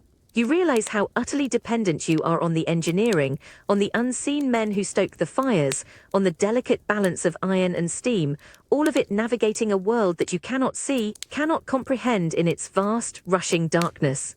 It truly makes you ponder, doesn't it, how profoundly vulnerable we become when sight is taken away, when the known world dissolves into an unyielding void. To trust entirely in an unseen path, to rely on the fragile light and immense blind power of our own creations to carry us through the consuming darkness. It's a poignant testament to our audacious ambition, but also a stark reminder of our deep-seated human fear of the unknown, and our enduring fragility when confronted with the immense, unfathomable night. The deep, pervasive rumble of the train, which has become an almost constant companion, now transforms into an antagonist. You lean your head back against the velvet, the plush surface offering little more than a vibrating drum against your skull. Your eyelids feel heavy, a profound weariness settling deep into your bones, yet true rest remains an elusive, impossible dream. Every fiber of your being registers the relentless forward momentum, the constant, jostling sway of the carriage, the unexpected lurches that throw your balance off kilter even when seated. It's a battle between your body's desperate need for stillness and the unyielding, kinetic reality of this speeding metal beast. You close your eyes, attempting to surrender to the darkness, but the subtle, trembling light from the oil lamp above refuses to be ignored. Its fragile, flickering glow is less a source of comfort and more an insistent, wavering presence, casting dancing shadows on the inside of your eyelids, preventing any true, enveloping blackness. The rhythmic clatter of the wheels, a sound once merely loud, now drills into your mind, an unrelenting, percussive chant that refuses to dim. Each thud and grind feels amplified, echoing in the cavern of your skull, pulling you back from the precipice of slumber, jolting your thoughts awake just as they begin to drift. You try to focus on your breath to slow your pulse, but the train's monstrous heartbeat dictates its own rhythm, an insistent, unceasing pulse that resonates through your very core. Across from you, the younger woman is also engaged in this silent struggle. Her head, previously angled back, now rolls gently with the carriage's sway, her breath catching in faint, frustrated sighs that are swallowed by the train's roar. Her hands, resting on her lap, occasionally clench into small fists, a testament to her restless discomfort. You see her eyes flutter open, wide and dark in the trembling light, before she closes them again with a visible effort, only to repeat the futile attempt moments later. She shifts, her silk dress rustling softly, trying to find a position that might offer some reprieve, some fleeting illusion of stillness, but the constant motion denies her. The elder woman, ever composed, appears to have long abandoned the notion of sleep. Her posture remains erect, though a faint, almost imperceptible sag at the corners of her mouth hints at profound fatigue. She doesn't close her eyes, but instead stares out into the impenetrable blackness of the night, her gaze fixed and unwavering. She appears to be listening not to the cacophony, but to something internal, a quiet, almost meditative endurance of the relentless journey. Occasionally her fingers tap a soft, almost involuntary rhythm on her knee, a subtle beat against the train's own violent tempo, a small human assertion of presence against the overwhelming mechanical power. You catch her eye for a fleeting moment, and in its depth you see a shared, weary understanding, a quiet recognition of the impossibility of true rest in this speeding, shaking world. Your body aches with a dull, pervasive soreness, a result of unconsciously bracing against the continuous jolting and swaying. Your neck feels stiff, your shoulders tight, muscles held in a constant, low-grade tension that refuses to release. The air in the compartment, warm and thick with the lingering scent of oil and coal, feels heavy against your skin, not conducive to the deep, refreshing breaths of true slumber. Every external input, the vibration, the light, the sound, the smell, is a relentless assault on your nervous system, keeping your mind alert, perpetually on guard against the next lurch, the next piercing whistle, the next violent shudder. You are a passenger, yes, but also a prisoner of its unrelenting motion, denied the fundamental human solace of true, undisturbed repose. It truly makes you ponder, doesn't it? The insistent thrum of the train, now deep into the night, feels less like a specific sound and more like a pervasive condition, a dull, resonant ache that has settled into every passenger.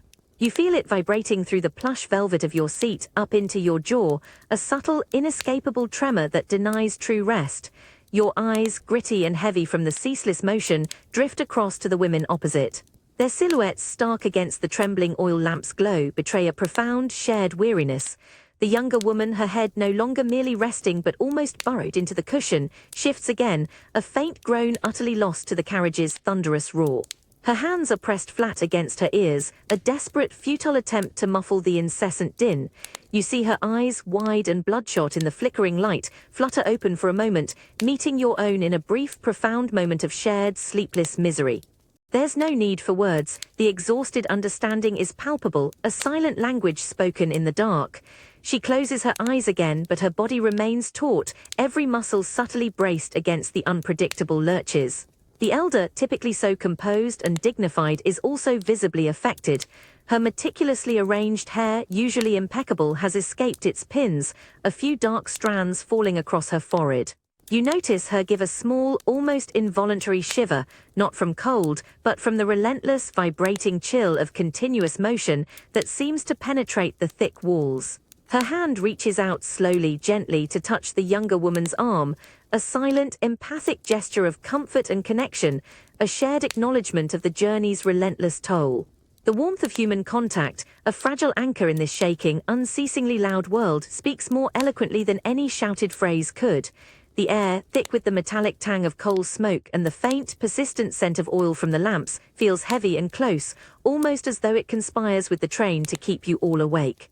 The rhythmic clatter of the wheels, the constant jostling sway, the unpredictable sharp jolts, they no longer feel like individual sensations but have melded into a strange collective hallucination, a communal dream of discomfort.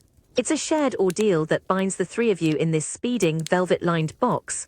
Outside, the night is an impenetrable, rushing blackness, offering no relief, only a vast, indifferent canvas for your collective, vibrating ordeal. You are adrift together, suspended in a liminal space where the boundaries of self and shared experience begin to blur, each passenger a quiet companion in a journey dictated by an unseen, unfeeling force. It truly makes you ponder, doesn't it, how such a powerful machine, designed to conquer vast distances, can so effectively conquer the simple, profound human need for sleep, creating a strange, communal experience of exhaustion. To be carried so fast, yet to feel so profoundly trapped in a liminal space, sharing an unspoken understanding of discomfort with complete strangers. It is a peculiar intimacy, forged in the relentless heart of progress itself, a silent bond woven from noise, motion, and the collective yearning for a moment of quiet, peaceful stillness. The profound, impenetrable blackness that has pressed against your window for hours now begins a slow, grudging retreat. A faint, almost imperceptible grayness seeps in, pushing back the absolute void, hinting at the first reluctant blush of dawn. You shiver, a cold that isn't merely from the air but seems to emanate from the world outside, subtly permeating the carriage. The air feels damp, heavy with an overnight chill, and as the light strengthens, you notice the windowpin is utterly obscured, coated in a thick, opaque layer of condensation, a solid, watery veil drawn between you and the emerging world. Suddenly, a spectacular vision tears through the grey. From somewhere ahead, just beyond the carriage, a monumental plume of steam erupts. It's not the fleeting puff you've seen before. This is a vast, billowing cloud, luminous and ethereal in the nascent light. It rises majestically, a towering, ghostly apparition of white, momentarily engulfing the entire window, dissolving the blurred landscape into a swirling, incandescent fog. For an instant, it feels as if you are hurtling through the very heart of a cloud, suspended in a boundless, radiant mist, utterly disembodied. The scent of hot, wet metal, sharp and clean, momentarily cuts through the familiar coal smoke, filling your lungs with the raw essence of this powerful, ephemeral display. Across from you, the younger woman who had seemed lost in a restless semi-sleep startles awake. Her eyes, still heavy with fatigue, are instantly wide with a renewed, almost childlike awe. She leans forward, pressing her face against the cold, damp glass, her breath creating a small, clear circle through the condensation, through which she gazes, transfixed at the colossal, ghostly ballet unfolding outside. Her lips part in a silent gasp, a soundless exclamation of wonder at this breathtaking, fleeting spectacle of the machine's breath in the dawn. The elder, too, lifts her head, her gaze drawn to the luminous phenomenon. Her expression is less overtly surprised, but her usual composure is subtly softened, a profound, almost reverent contemplation etched onto her features as she watches the steam curl and unfurl, constantly reshaping itself into fantastical transient forms. The rhythmic clatter and deep thrum of the train, which have been your constant companions through the night, now seem to beat in perfect synchronicity with the rising and falling billows of steam. Each exhalation of the engine's breath feels like a pulse, a surge of power made visible, tangible in the cold, grey light of morning. The condensation on the window, previously a barrier, now seems to enhance the ethereal quality of the steam, blurring its edges, transforming the raw output of the machine into something beautiful, almost magical. You feel a strange sense of being both deeply connected to the formidable power of the train and utterly entranced by the fleeting artistic display it creates. The vast, ghostly shapes drift, coalesce, and then gently dissipate, only to be replaced by another, equally magnificent surge, a continuous dance of form and dissolution against the backdrop of the awakening world. It truly makes you ponder, doesn't it, how something as industrial and powerful as a steam engine, a symbol of man's dominance over nature, can also, in a specific moment, conjure such a profound, almost spiritual beauty. To see the raw, mechanical breath of the beast transformed by the subtle light of dawn into a transient, ephemeral ghost, silently dancing across the emerging landscape. It's a poignant reminder that even in our grandest, most imposing creations, there can still be moments of unexpected, breathtaking poetry, a quiet, fragile artistry born from the very heart of the machine itself. The colossal plume of steam, which had moments ago bloomed as a ghostly vision, now intensifies, growing in density and brilliance with each powerful exhalation of the engine. It's no longer merely a cloud. It's an immense, living entity of pure white, glowing with an almost blinding luminescence as the burgeoning dawn light catches its myriad facets. You gaze, utterly mesmerized, as this monstrous breath of the machine curls and writhes, constantly reshaping itself into fantastical, impossible forms against the muted grey canvas of the emerging sky. It could be a dragon, a winged titan, or an ephemeral mountain range, all fleetingly crafted from raw, industrial power, and then, just as quickly, dissolving back into the cold, damp air. The sharp, clean scent of hot, wet metal, fresh from the engine's core, momentarily overwhelms the lingering coal smoke, a profound, primal aroma that fills your lungs with the very essence of transformation. But there's an unease lurking beneath the ore. You remember the men stoking the fires, the relentless grimy labor that births this ethereal beauty. This magnificent display, so pure and fleeting, is a direct byproduct of enormous consuming effort of coal torn from the earth, of water boiled to immense pressure. It is a beauty born from brute force, a transient artwork created by the insatiable appetite of the iron beast. You feel the constant, heavy tremor from beneath your seat, a persistent reminder of the engine's ceaseless, destructive hunger that fuels this breathtaking, momentary artistry. Across from you, the younger woman, her face now completely illuminated by the radiant steam, has a look of profound, almost religious rapture. Her lips are parted, her eyes wide and unblinking, tracing every delicate curl and powerful surge of the billowing white. It's as if she's witnessing something sacred, utterly unaware of the raw, industrial source. Her gloved fingers are pressed against the cold, damp windowpane, as if to physically connect with the ephemeral wonder. The elder, however, watches with a more complex expression. There is clear admiration in her gaze, a quiet acknowledgement of the beauty, but it is tempered by a knowing solemnity. She gives a small, almost imperceptible shake of her head, a silent lament for the underlying cost, the necessary violence to the earth, and the endless human toil that births such a transient marvel. She sees not just the beauty, but the terrible, hungry power that conjures it. The rhythmic clatter and deep thrum of the train, now a familiar heartbeat, serves as a powerful, relentless soundtrack to this visual symphony. Each blast of steam seems to pulse in time with the wheels, a continuous, powerful cycle of creation and dissolution. The world outside, as it slowly emerges from the night, feels profoundly shaped, almost bruised by the continuous passage of this machine and the immense power it harnesses. This stunning, fleeting beauty born of fire and water is a terrible reminder of man's audacity, a potent symbol of progress, majestic and terrifying in equal measure. It truly makes you ponder, doesn't it? This peculiar dichotomy, the way we find such profound beauty in the very things that exert the greatest force and often cause the most disruption. To witness this terrible, fleeting beauty born from the belly of a mechanical leviathan, a transient artwork of steam and dawn, is to understand something fundamental about the era you inhabit. It's a reminder that progress, for all its power and transformation, is rarely simple, often beautiful, and always, always ephemeral. A subtle, almost imperceptible shift ripples through the carriage. The relentless, deep thrum of the engine, which has been a constant, unchanging pulse for hours, momentarily wavers. You feel a minute, almost hesitant softening in the powerful surge of momentum, a slight easing of the immense driving force that presses you into your velvet seat. It's not a full stop, not even a true deceleration, but a nuanced adjustment, a subtle, almost breath-like hesitation in the iron beast's tireless pace.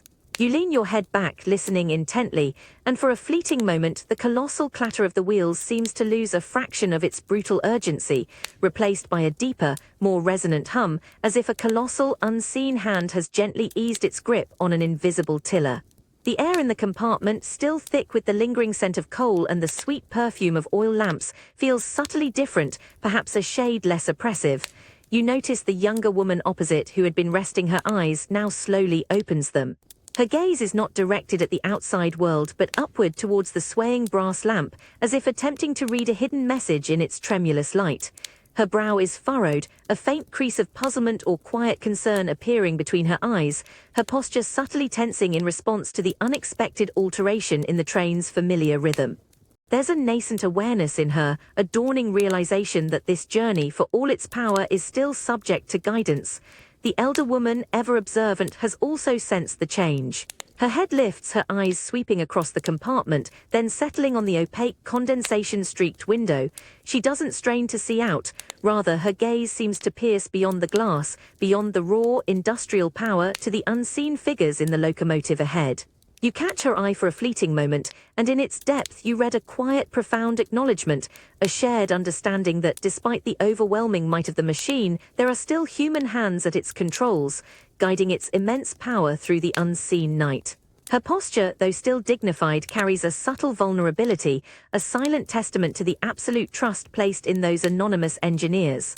The rhythmic clatter of the wheels, though still loud, has taken on a more deliberate, almost considered quality, each beat a reassuring affirmation of control rather than just raw speed. You feel the carriage sway with a gentle, almost cradle-like motion around a soft curve, a stark contrast to the aggressive lurches you experienced earlier. It's a palpable sensation of guidance, of a massive, powerful entity being deftly maneuvered, its path precisely charted. The fleeting glimpse you had earlier of the men feeding the beast returns to your mind, but now you picture another figure standing tall against the roaring furnace, his hands steady on the controls, his eyes piercing the darkness ahead, the true, unseen master of this colossal speeding vessel. Your own body, which had been unconsciously bracing against the constant motion, now subtly relaxes, a quiet surrender to the expertise of those unknown individuals. It truly makes you ponder, doesn't it? How profoundly we rely on the unseen expertise of others when we commit ourselves to such powerful, complex machines. To travel through the dark, trusting in distant, unknown hands to guide you safely through the labyrinth of iron tracks and unseen landscapes. It's a powerful testament to the intricate web of human skill and mutual dependence that underpins our modern world, a quiet, unspoken faith in the unseen hand that steers us towards our destination. The rhythmic clatter and deep thrum of the train, which had been a source of unease for so long, now settles into a profound, almost comforting consistency. You lean back into the plush velvet, no longer bracing yourself against the unseen jolts, but rather allowing your body to sway with the predictable, powerful motion. The air, still carrying a faint whisper of coal smoke, feels less aggressive, more integrated into the overall experience, a constant, low-frequency hum that feels less like an assault and more like a steady, reassuring heartbeat. There's a quiet confidence settling within you, a burgeoning trust in the colossal machine and the unseen hands that guide it through the dark. You sense a similar shift in the compartment. Across from you, the younger woman who had been so visibly distressed by the night and the noise now sleeps soundly. Her head rests gently against the velvet, her breathing deep and even, her face softened by slumber. The anxieties that had furrowed her brow have smoothed away, replaced by a quiet vulnerability, a profound surrender to the journey. Her gloved hands, previously clenched, are now relaxed, open, a silent testament to a newfound peace. The elder too shows a palpable relaxation. She still sits erect, but her shoulders have dropped, her jaw is no longer clenched. Her gaze is fixed on the unchanging blackness of the window, but there's a quiet acceptance in her eyes, a calm assurance that the train, for all its terrifying power, is ultimately reliable, a testament to meticulous engineering and unwavering human vigilance. The rhythmic clatter of the wheels, once a deafening roar, now feels like a lullaby, a persistent, reassuring drumbeat of progress. Each turn, each subtle correction of the train's path feels less like a lurch and more like a deliberate, controlled movement, a testament to the unseen engineers who navigate the intricate web of tracks. You feel a curious sense of collective trust binding the three of you in this speeding box. The mechanical heart of the train, with its immense power, is being tamed, guided, and precisely controlled by human ingenuity. There is a quiet beauty in this symbiosis, a profound faith forged in the heart of this iron beast as it carries you tirelessly towards an unseen dawn. The trembling light from the oil lamps above, which had highlighted the darkness, now feels less precarious, more like a steady, unwavering beacon of human control. The very air in the compartment, once thick with tension, now feels lighter, infused with a subtle collective exhale of relief and growing confidence. You are moving through the night, yes, but you are not adrift. You are propelled by a powerful, reliable force, steered by skilled, unseen hands. This journey, initially a test of endurance and a confrontation with the unknown, has subtly transformed into an affirmation of human capability, a quiet triumph of planning and execution over raw, untamed nature. It truly makes you ponder, doesn't it, how in our audacious pursuit of speed and progress, we place such profound faith in the marriage of man and machine. To willingly surrender your senses, your very safety, to a system of iron and steam, guided by human intelligence through the consuming dark. It's a powerful testament to our capacity for trust, our enduring belief in our own ingenuity, and the quiet, collective confidence that can be forged in the relentless, rhythmic heartbeat of a journey well underway. The deep, rhythmic thrum of the train, which had lulled you into a weary confidence, now begins to change its tune. It grows denser, more complex, punctuated by new, sharper clangs and a pervasive, insistent hum that speaks not just of one engine, but of many. You inhale deeply, and the air that fills your lungs is unmistakably different. Gone is the clean, damp scent of fields. In its place is a potent, almost biting cocktail of soot, damp brick, wet pavement, and 100 unseen fires. This is the first breath of the metropolis, heavy and undeniable, a rich, acrid perfume of human endeavor. Outside the window, the faint, reluctant grayness of dawn has given way to a murky, yellowish light. The open countryside vanishes, replaced by a bewildering, claustrophobic press of structures. You glimpse row upon row of dark, tightly packed houses, their windows like unseeing eyes stretching into the hazy distance. Smoke billows not just from your own engine, but from countless chimneys, merging into a low-hanging, oppressive cloud that seems to swallow the horizon. The tracks themselves multiply, fanning out into a bewildering, shining labyrinth of iron, each gleaming line disappearing into the swirling mist, echoing with the distant, unseen movements of other colossal beasts. Across from you, the younger woman who had been softly dozing stirs and slowly sits upright. Her eyes, still slightly heavy with sleep, widen dramatically as she takes in the rapidly unfolding panorama. Her earlier awe, so clear in the countryside, is now tinged with a palpable anxiety, a subtle shrinking of her form as she instinctively pulls her shawl tighter around her, as if against an invisible chill of overwhelming human density. She points a tentative, gloved finger towards a towering, grimy warehouse that looms briefly into view, its immense, dark shape quickly swallowed by the surrounding mist, her lips parted in a silent, awestruck gasp. The elder woman, however, seems to brace herself. Her back straightens further, her hands resting calmly in her lap, yet her jaw is subtly clenched, a fine line of tension appearing between her brows. Her gaze is not one of curiosity, but of careful assessment, sweeping across the encroaching urban landscape with an almost weary familiarity. She seems less surprised, more prepared for this new level of density, this inevitable merging of iron and brick.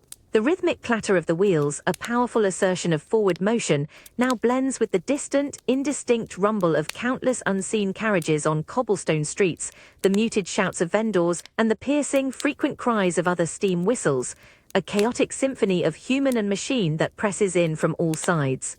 You feel a subtle, almost magnetic pull towards the window, a strange blend of fascination and a faint, almost claustrophobic unease.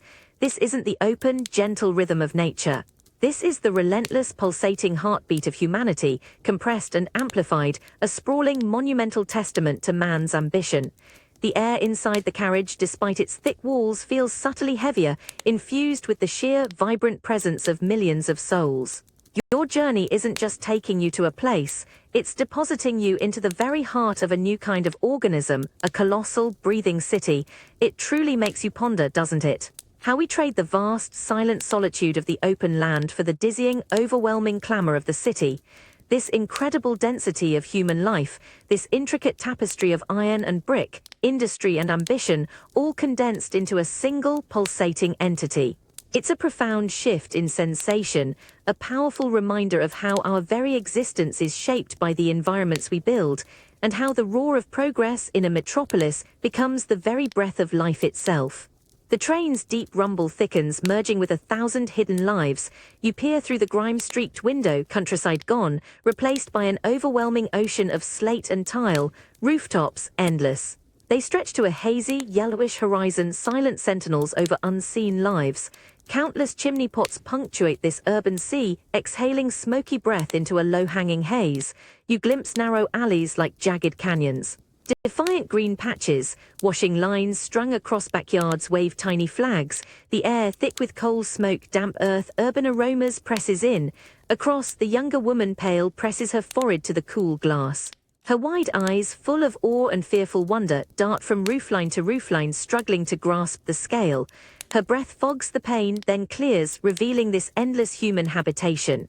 She makes a soft, inaudible sound, acknowledging lives packed tightly. The elder woman merely nods, her gaze sweeping the vast expanse with quiet, knowing resignation. Weariness colors her eyes. Her gloved hand absently brushes soot from her bonnet, a small gesture against the city's grit. The train's clatter blends with the distant city din. It truly makes you ponder, doesn't it? This human need to gather, to build, stacking lives, creating colossal structures beyond the horizon, exchanging nature's wild beauty for the astonishing density of a man-made world. It's a dizzying testament to our collective will, a silent grey monument to civilization, an endless sea beneath the indifferent sky. The deep, rhythmic thrum of your own carriage, once the dominant sound, now finds itself woven into a far grander, more intricate tapestry of noise. You feel it first as a subtle shift in the air, a vibration that pulses with 1,000 different energies. Then it hits you, a pervasive, distant roar that isn't just your engine, but a multitude of unseen forces. It's the burgeoning symphony of distant industry, a colossal orchestra of clanking metal, hissing steam, and the low, guttural growl of machinery operating on a vast, unfathomable scale. You inhale deeply, and the air is thick not just with coal, but with the sharp tang of hot metal, burnt oil, and the indefinable, potent breath of ceaseless production. This isn't the chaotic clamor of individual streets. This is a more organized, more formidable sound. It rises and falls like a mechanical tide, an undulating wave of industrial effort that presses in from all sides, subtly shaking the very foundations of the carriage. You can pick out individual strands if you focus, the sharp, insistent shriek of a factory whistle quickly swallowed by the general din, the rhythmic, heavy thud of some immense piston. The continuous, grinding hum of countless turning gears, all blending into a single, overwhelming declaration of purpose. Across from you, the younger woman, her face still carrying the faint traces of sleep, now watches the blurring industrial landscape with a new intensity. Her earlier anxiety seems to have been replaced by a kind of fascinated dread, her eyes wide as she tries to comprehend the sheer relentless scale of it all. You see her head turn slowly, trying to locate the source of a particularly deep, resonant clang, her brow furrowed in concentration, her lips parted in a silent, awestruck question mark. She leans slightly towards the window, as if compelled by the sheer magnitude of the sound, a small figure utterly dwarfed by the unseen industrial giants. The elder, however, shows a more profound, almost weary understanding. She closes her eyes for a long moment, her head bowing slightly, not in sleep, but in a quiet, almost reverent acknowledgement of this colossal urban power. When her eyes open, they are not focused on the visual blur, but rather seem to be listening, not with her ears, but with an inner sense, to the intricate, ceaseless rhythm of the city's mechanical heart. You catch her gaze, and in its depth, there's a shared, unspoken recognition of this new, all-encompassing soundscape, a testament to humanity's formidable, unyielding drive to build and produce. The consistent tremor beneath you, the very heartbeat of your train, has now been absorbed into this larger, more complex pulse. It feels like a single, smaller beat within a monstrous, city-wide rhythm, a profound, almost dizzying immersion in the sound of progress. You are not just traversing land, you are traveling through a living, breathing symphony of industry, a powerful, relentless testament to the human age. It truly makes you ponder, doesn't it? How this man-made music, this deafening symphony of distant industry, becomes the very soundtrack to our modern lives. To be so profoundly enveloped by the sound of our own making, a constant, pervasive reminder of our relentless ambition and our profound, intricate relationship with the machines we create. It's a testament to progress, yes, but also a quiet, unsettling question about the true cost of such an all-encompassing, unstoppable roar. The immense, singular roar of your train, which had been your constant, deafening companion throughout the journey, now begins to change. You feel it first as a subtle dilution, a loss of its absolute dominance. It doesn't diminish, no, but it starts to blend, to fuse with a myriad of other insistent noises that press in from the burgeoning city. Your engine's thunderous exhalation becomes but one powerful voice in a colossal urban choir, a rich, complex symphony of human and machine. You inhale and the air is thick with a layered tapestry of smells. The familiar coal smoke, yes, but now overlaid with the damp tang of old brick, the faint metallic scent of countless other engines, and the unseen breath of a million city lives, all mingling into a pervasive, vibrant perfume of existence. You lean towards the window, trying to discern the individual elements of this sonic deluge. You hear the sharp, insistent clatter of other carriages on distant tracks, a rhythmic counterpoint to your own. The piercing, repeated cries of factory whistles slice through the air, each a brief, urgent declaration quickly absorbed by the surrounding din. Beneath it all, a low, continuous hum resonates, the collective groan of countless machines, the distant shouts of street vendors, the muffled clatter of horse-drawn carts on unseen cobblestones. Your train's roar, while still formidable, is no longer isolated. It is inextricably woven into this vast, overwhelming soundscape, a powerful thread in the city's complex, ceaseless hum. Across from you, the younger woman, her earlier or now deeply tinged with a palpable bewilderment, scans the blurring industrial landscape. Her eyes, wide and almost unfocused, dart from one indistinct building to another, trying to find an anchor in this chaotic symphony of sight and sound. You see her take a deep, almost involuntary breath, as if trying to physically absorb the sheer magnitude of the noise. Her lips parted in a silent, overwhelmed exclamation. The elder, however, shows a profound shift. Her expression is not one of unease, but of quiet, almost resigned contemplation. She closes her eyes for a long moment, allowing the waves of sound to wash over her, her posture subtly relaxing as if surrendering to the inevitable, all-encompassing embrace of the city's heartbeat. The rhythmic clatter and deep thrum of your own carriage, once so individually powerful, now feels less like an independent force and more like a single, strong pulse within a much larger living entity. You are no longer merely riding a train, you are moving through the very heart of the metropolis, enveloped by its colossal, breathing noise. The vibrations from beneath you seem to resonate not just with your engine, but with the entire network of tracks, the countless industrial processes, the ceaseless activity of the city itself. It's a profound immersion, a visceral connection to the immense collective energy of human civilization compressed into this urban giant. You feel a curious sense of your own insignificance, your individual journey absorbed into a grander, more powerful narrative of collective motion. It truly makes you ponder, doesn't it, how we as individuals become part of a larger, almost organic whole when we immerse ourselves in the heart of a city. Our roar, once singular and commanding, blends into the roar of many, a powerful testament to the sheer scale of human endeavor. To travel on this magnificent machine, only to find its immense voice subsumed by the even greater, more complex voice of the metropolis itself, it's a profound realization of our place in the grand, accelerating symphony of progress, a quiet, unsettling beauty born from the overwhelming clamor of countless lives. The first subtle indication is a shift in the relentless press of power. You feel a gentle yet undeniable forward lurch, a sudden, almost magnetic pull against your braced body. The deep, pervasive thrum of the engine, which had pounded with such consistent force for hours, now begins a profound, tortured transformation. It doesn't simply lessen. It deepens, transforming into an agonizing, resonant groan, a colossal sigh of immense, struggling metal. This isn't a gentle easing, it's the sound of a titanic beast fighting its own momentum, each revolution of its mighty wheels now met with powerful, opposing forces, translating into a profound, almost bone-deep vibration that shudders through the plush velvet of your seat and up through your spine.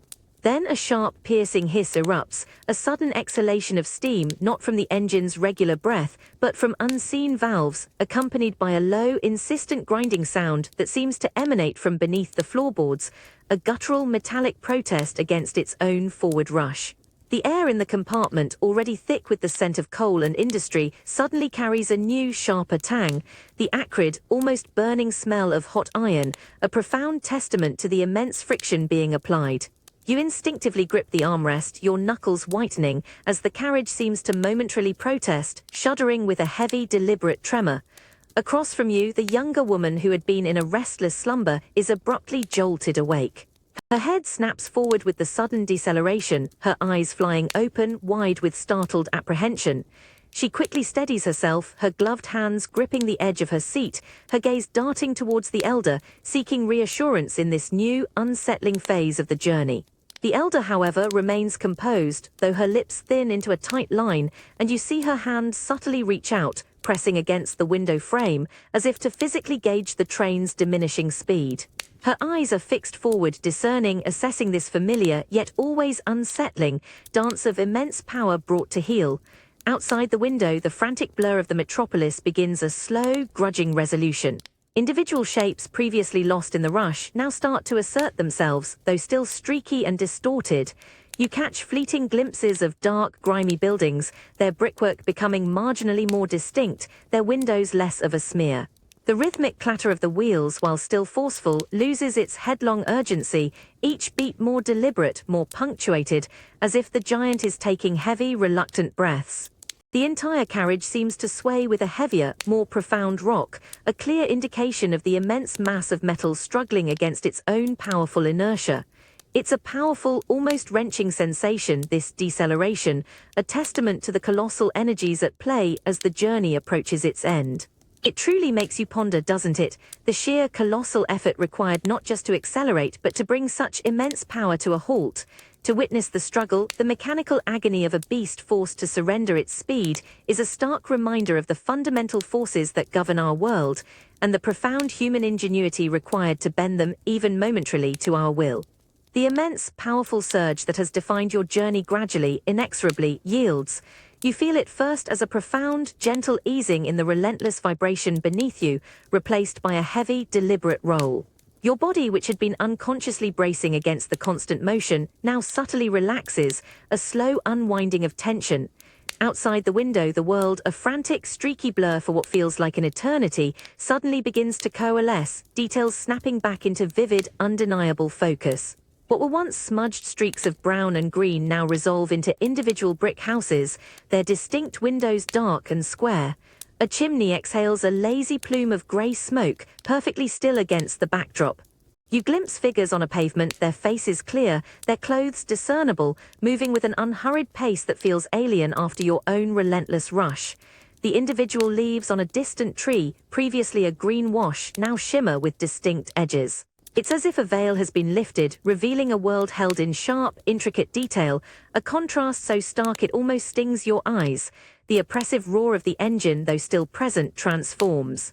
It loses its headlong, thunderous quality, softening into a series of distinct, resonant clangs and hisses. You hear the sharp, rhythmic puff of released steam, the insistent grinding of immense brakes, a deep, guttural sigh of the metal beast coming to rest. Beneath it all, a chorus of city sounds emerges from the muffled din, the distant, cheerful cries of a newspaper boy, the dull clatter of horse-drawn cabs on cobblestones, the ringing of a church bell. The air shifts, losing its acrid, coal-laden bite, replaced by a rich, complex perfume of damp earth, wet stone, and the undeniable, vibrant scent of humanity.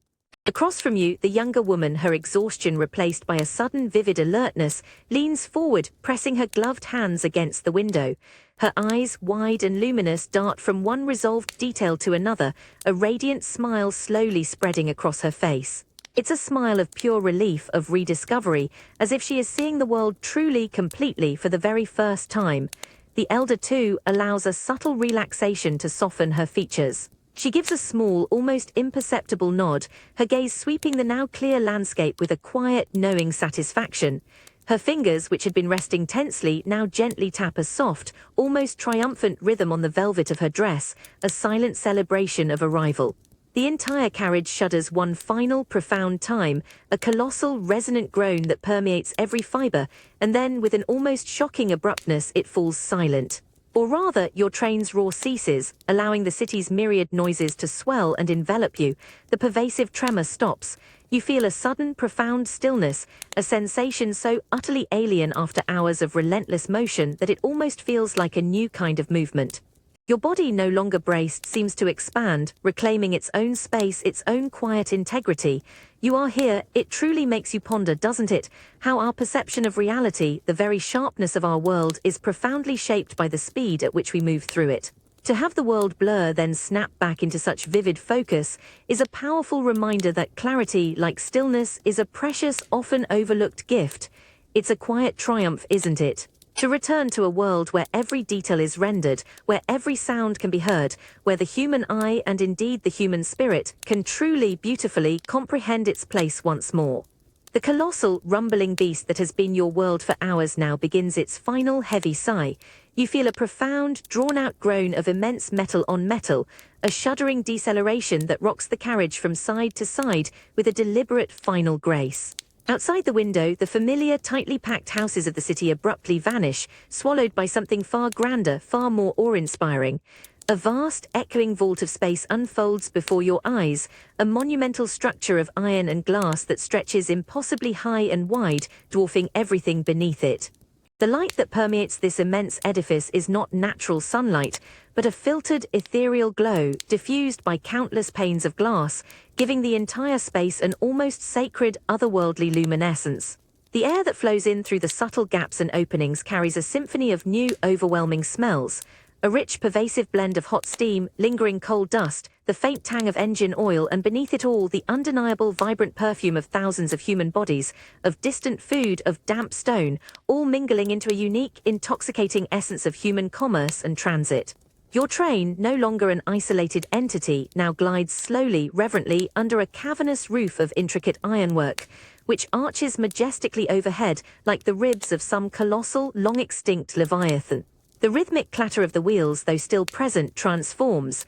It echoes, magnified and profound, bouncing off the soaring glass walls and distant girders, weaving into a new, complex tapestry of sound. You hear the piercing whistles of other engines, not just one but a chorus of distant, melancholic cries, punctuated by the rhythmic chuff of steam, the urgent shouts of porters, the muffled thud of luggage, and a constant, low murmur of countless human voices, all blending into a symphony of departure and arrival. Across from you, the younger woman, her face pale with fatigue but now alight with fresh wonder, leans forward, her breath catching in her throat. Her gaze sweeps upward, following the dizzying ascent of the iron arches, her mouth slightly agape in silent awe at the sheer, audacious scale of this man-made wonder. This isn't merely a station, it's a modern cathedral, a temple dedicated to speed and connection. The elder too is visibly moved. Her composure, usually so steadfast, subtly breaks, her eyes wide as she takes in the vastness. She doesn't just see the iron and glass, she feels the immense collective human will that has forged this incredible space. Her gloved hand absently rises, almost as if to touch the distant, impossible ceiling, a gesture of profound, unspoken reverence. The vibrations beneath you, the last vestiges of the journey, gradually diminish, replaced by the solid, unmoving ground. You feel a profound sense of arrival, a strange blend of exhaustion and exhilaration, as the carriage rolls to its final, majestic halt beneath this immense, echoing dome. The sheer number of people, previously an abstract concept, now coalesces into a vibrant, moving tapestry of forms and colors on the distant platforms, a sea of humanity flowing beneath the colossal, gleaming structure. Your own train, once a powerful beast, is now merely one more silent, majestic giant nestled among many others, all resting within this iron and glass embrace. It truly makes you ponder, doesn't it? How we, as humans, build these monumental spaces, these cathedrals of iron and glass, not to worship a divine being, but to celebrate our own ingenuity, our capacity to conquer distance and connect distant lives. To arrive in such a place, to be dwarfed by its sheer scale and enveloped by its resonant clamor, is to understand something profound about the spirit of the age. The immense, echoing groan of the train's final deceleration has faded into a profound, almost startling silence. You feel the last, heavy shudder ripple through the carriage, a slow, deliberate settling into the absolute stillness of the platform. The pervasive tremor, which had been your constant companion for hours, now abruptly vanishes, leaving a strange, dizzying vacuum in its wake. Your muscles, unconsciously braced for continuous motion, subtly protest, feeling oddly light, almost untethered. Then with a crisp, decisive click, the compartment door slides open, releasing a gust of cooler, damper air that carries a sharp, invigorating scent. It's a rich, complex perfume of cold metal, damp stone, and a lingering, earthy tang of coal dust, overlaid with the distinct human aromas of bustling crowds, 1,000 unseen lives mingling in the vast space beyond. The muted roar of the station, a distant symphony of whistles and shouts, swells, rushing in to fill the sonic void left by your engine's silence, a vibrant, chaotic declaration of arrival. You rise from the plush velvet seat, your legs feeling strangely unfamiliar, almost buoyant beneath you. The ground beneath your sturdy boots, for so long a vibrating, shifting surface, now feels unnervingly solid, unyielding, yet you experience a subtle phantom sway, a persistent internal vibration that your body is reluctant to relinquish. It's as if the train's motion has imprinted itself deep within your very bones, creating an illusion of continued movement even on this unmoving floor. You take a tentative step forward, your senses overwhelmed by the sheer, unmoving reality of the platform beneath your feet. Across from you, the younger woman descends from the carriage, her movements more hesitant than usual, her hand reaching out to steady herself against the doorframe, as if finding the stationary ground itself to be unstable. Her eyes, wide and slightly unfocused, dart around, trying to recalibrate her perception, a faint, disoriented smile playing on her lips. The elder, too, disembarks with her characteristic grace, yet even her posture carries a subtle tension, her hand hovering just above the younger woman's arm, a silent acknowledgement of the lingering disequilibrium. You catch her eye for a fleeting moment, and in its depth you read a shared, almost profound sense of re-entry, a quiet understanding of the strange, unsettling transition from the machine's relentless world back into the settled rhythm of human existence. The vast, cavernous roof of the station, the majestic cathedral of iron and glass you glimpsed earlier, now looms directly overhead, an immense, echoing canopy. Beneath it, the platforms teem with a bewildering, vibrant tapestry of humanity. Porters pushing laden trolleys with rhythmic clatter, families embracing, eager faces searching the crowds, uniformed officials moving with precise, unhurried steps. The air is alive with the ceaseless murmur of voices, the sharp, insistent calls of newsboys, the distant, mournful shriek of a departing locomotive, all blending into a grand, overwhelming chorus of the city. Your body still registers a faint, ghost-like tremor, a subtle hum in your ears, as if the relentless journey has left an indelible mark, a permanent, low-frequency echo deep within your very being. It truly makes you ponder, doesn't it, how profoundly our senses adapt, how our bodies learn to accept the most unnatural conditions as normal. To step back onto solid, unmoving ground after such a journey is to experience a subtle yet profound disorientation, a recalibration of your very being. It's a powerful reminder that stability, that quiet, unwavering presence of the earth beneath our feet, is perhaps the most fundamental and often the most overlooked luxury of all. The phantom motion, a lingering whisper of the journey, stays with you, a quiet testament to the powerful, transformative experience of modern travel. The resounding clang of your train's buffers, a final, metallic exclamation, has now faded into a low, pervasive roar. It's no longer the concentrated clamor of a single machine, but a monumental, living hum that pulses with thousands of unseen lives. You stand on the solid, unyielding platform, yet a strange, ghost-like sway lingers in your legs, a phantom vibration imprinted deep into your muscles, a subtle disequilibrium that makes the stationary world feel strangely fluid. The air itself is a rich, overwhelming cocktail of scents, the sharp tang of hot metal from countless engines, the pervasive sweetness of human exertion, a faint perfume of damp wool, and an undeniable, earthy aroma of wet stone and lingering cold dust, all blending into the intoxicating breath of the metropolis. Before you, the vast, echoing space of the station stretches away, a monumental cathedral of iron and glass now teeming with an astonishing, ceaseless flow of humanity. It's a river, a veritable tide of bodies surging and ebbing in 100 different directions. Elegant ladies, their bonnets adorned with feathers, glide past with purposeful strides, their silk skirts rustling like dry leaves. Porters, their uniforms grimy, weave expertly through the press, pushing immense trolleys laden with trunks and carpet bags, their urgent shouts a rhythmic counterpoint to the overall din. Children, their small hands clasped tightly by their guardians, dart through gaps, their laughter quickly swallowed by the overwhelming noise. Soldiers, distinct in their crisp uniforms, stand in small, stoic groups, their presence a quiet island in the moving sea. You step forward, your first real movement into this human current, and immediately feel the subtle press of anonymous bodies around you. It's not aggressive, but a constant, gentle jostling, a continuous negotiation for space that carries you along with its flow, making individual intention feel oddly insignificant. Your hat is gently nudged, your coat brushed by strangers, 1,000 fleeting, unspoken contacts in the vast, impersonal stream. The sheer number of faces is dizzying, a kaleidoscope of expressions, weariness, anticipation, joy, worry, all merging into a single, vibrant tapestry of human emotion. You are a single droplet in this colossal, living river, carried along by its immense, unstoppable momentum. Across from you, the younger woman clings instinctively to the elder's arm, her head turning slowly, her eyes wide, almost overwhelmed by the sheer scale of humanity. Her mouth is slightly open, a silent gasp of awe and perhaps a touch of profound, almost claustrophobic anxiety at the relentless press of so many lives. She shrinks subtly into herself, her shoulders hunched, seeking a small pocket of personal space in the overwhelming throng.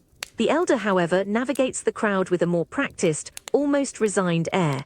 Her gaze is steady, discerning, as she subtly guides her companion through the labyrinthine pathways of people, her movements precise and economical. She offers a small, almost imperceptible nod of acknowledgement to a passing gentleman, a fleeting connection in the vast, swirling current.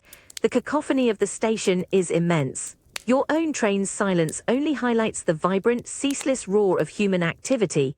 You hear the sharp, insistent whistles of other engines, preparing for departure, their metallic cries punctuating the constant murmur of thousands of voices. The rhythmic clatter of distant luggage wheels, the muffled shouts of unseen conductors, the incessant shuffling of countless feet, it all blends into a grand, overwhelming symphony of transit and arrival. The phantom vibration in your legs, the lingering memory of the train's motion, now seems to harmonize with the ceaseless energy of the crowd, a testament to the powerful, transformative experience of mass human movement.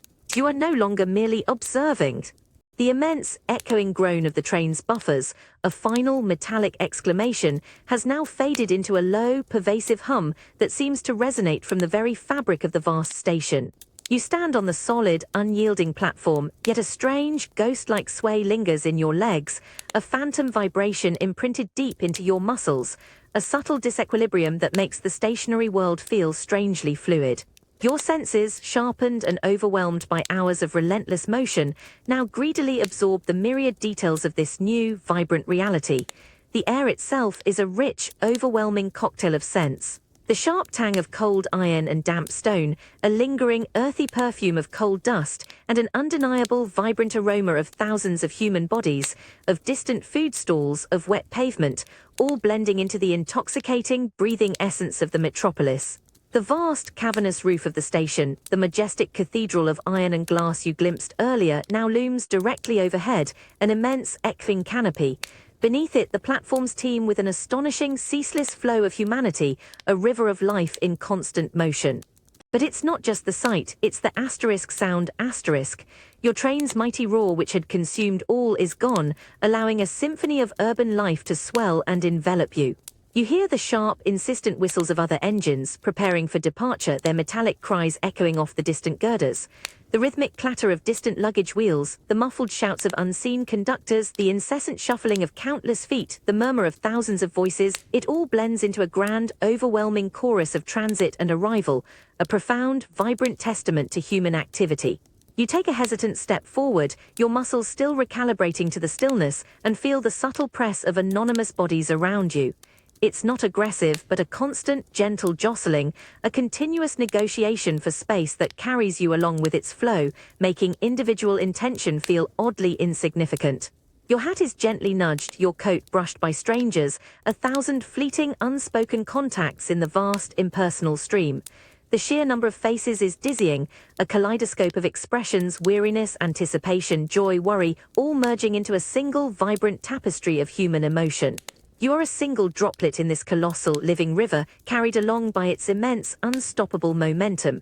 Across from you, the younger woman clings instinctively to the elder's arm, her head turning slowly, her eyes wide, almost overwhelmed by the sheer scale of humanity. Her mouth is slightly open, a silent gasp of awe and perhaps a touch of profound, almost claustrophobic anxiety at the relentless press of so many lives. She shrinks subtly into herself, her shoulders hunched, seeking a small pocket of personal space in the overwhelming throng. The elder, however, navigates the crowd with a more practiced, almost resigned air. Her gaze is steady, discerning, as she subtly guides her companion through the labyrinthine pathways of people, her movements precise and economical. She offers a small, almost imperceptible nod of acknowledgement to a passing gentleman, a fleeting connection in the vast, swirling current. The ghost of the train's tremor still hums in your ears, a low-frequency echo deep within your very being, a phantom motion that reminds you of the immense distance you have just traversed. It's a strange, lingering sensation, a quiet testament to the powerful, transformative experience you've just undergone. The world, which once felt vast and slow, now seems compressed, its edges closer, its rhythms accelerated. You feel fundamentally altered, a shift not just in geography, but in your very perception of time and space, as if the speed of the journey has irrevocably rewound the clock of what is possible, setting a new, thrilling pace for everything that lies ahead.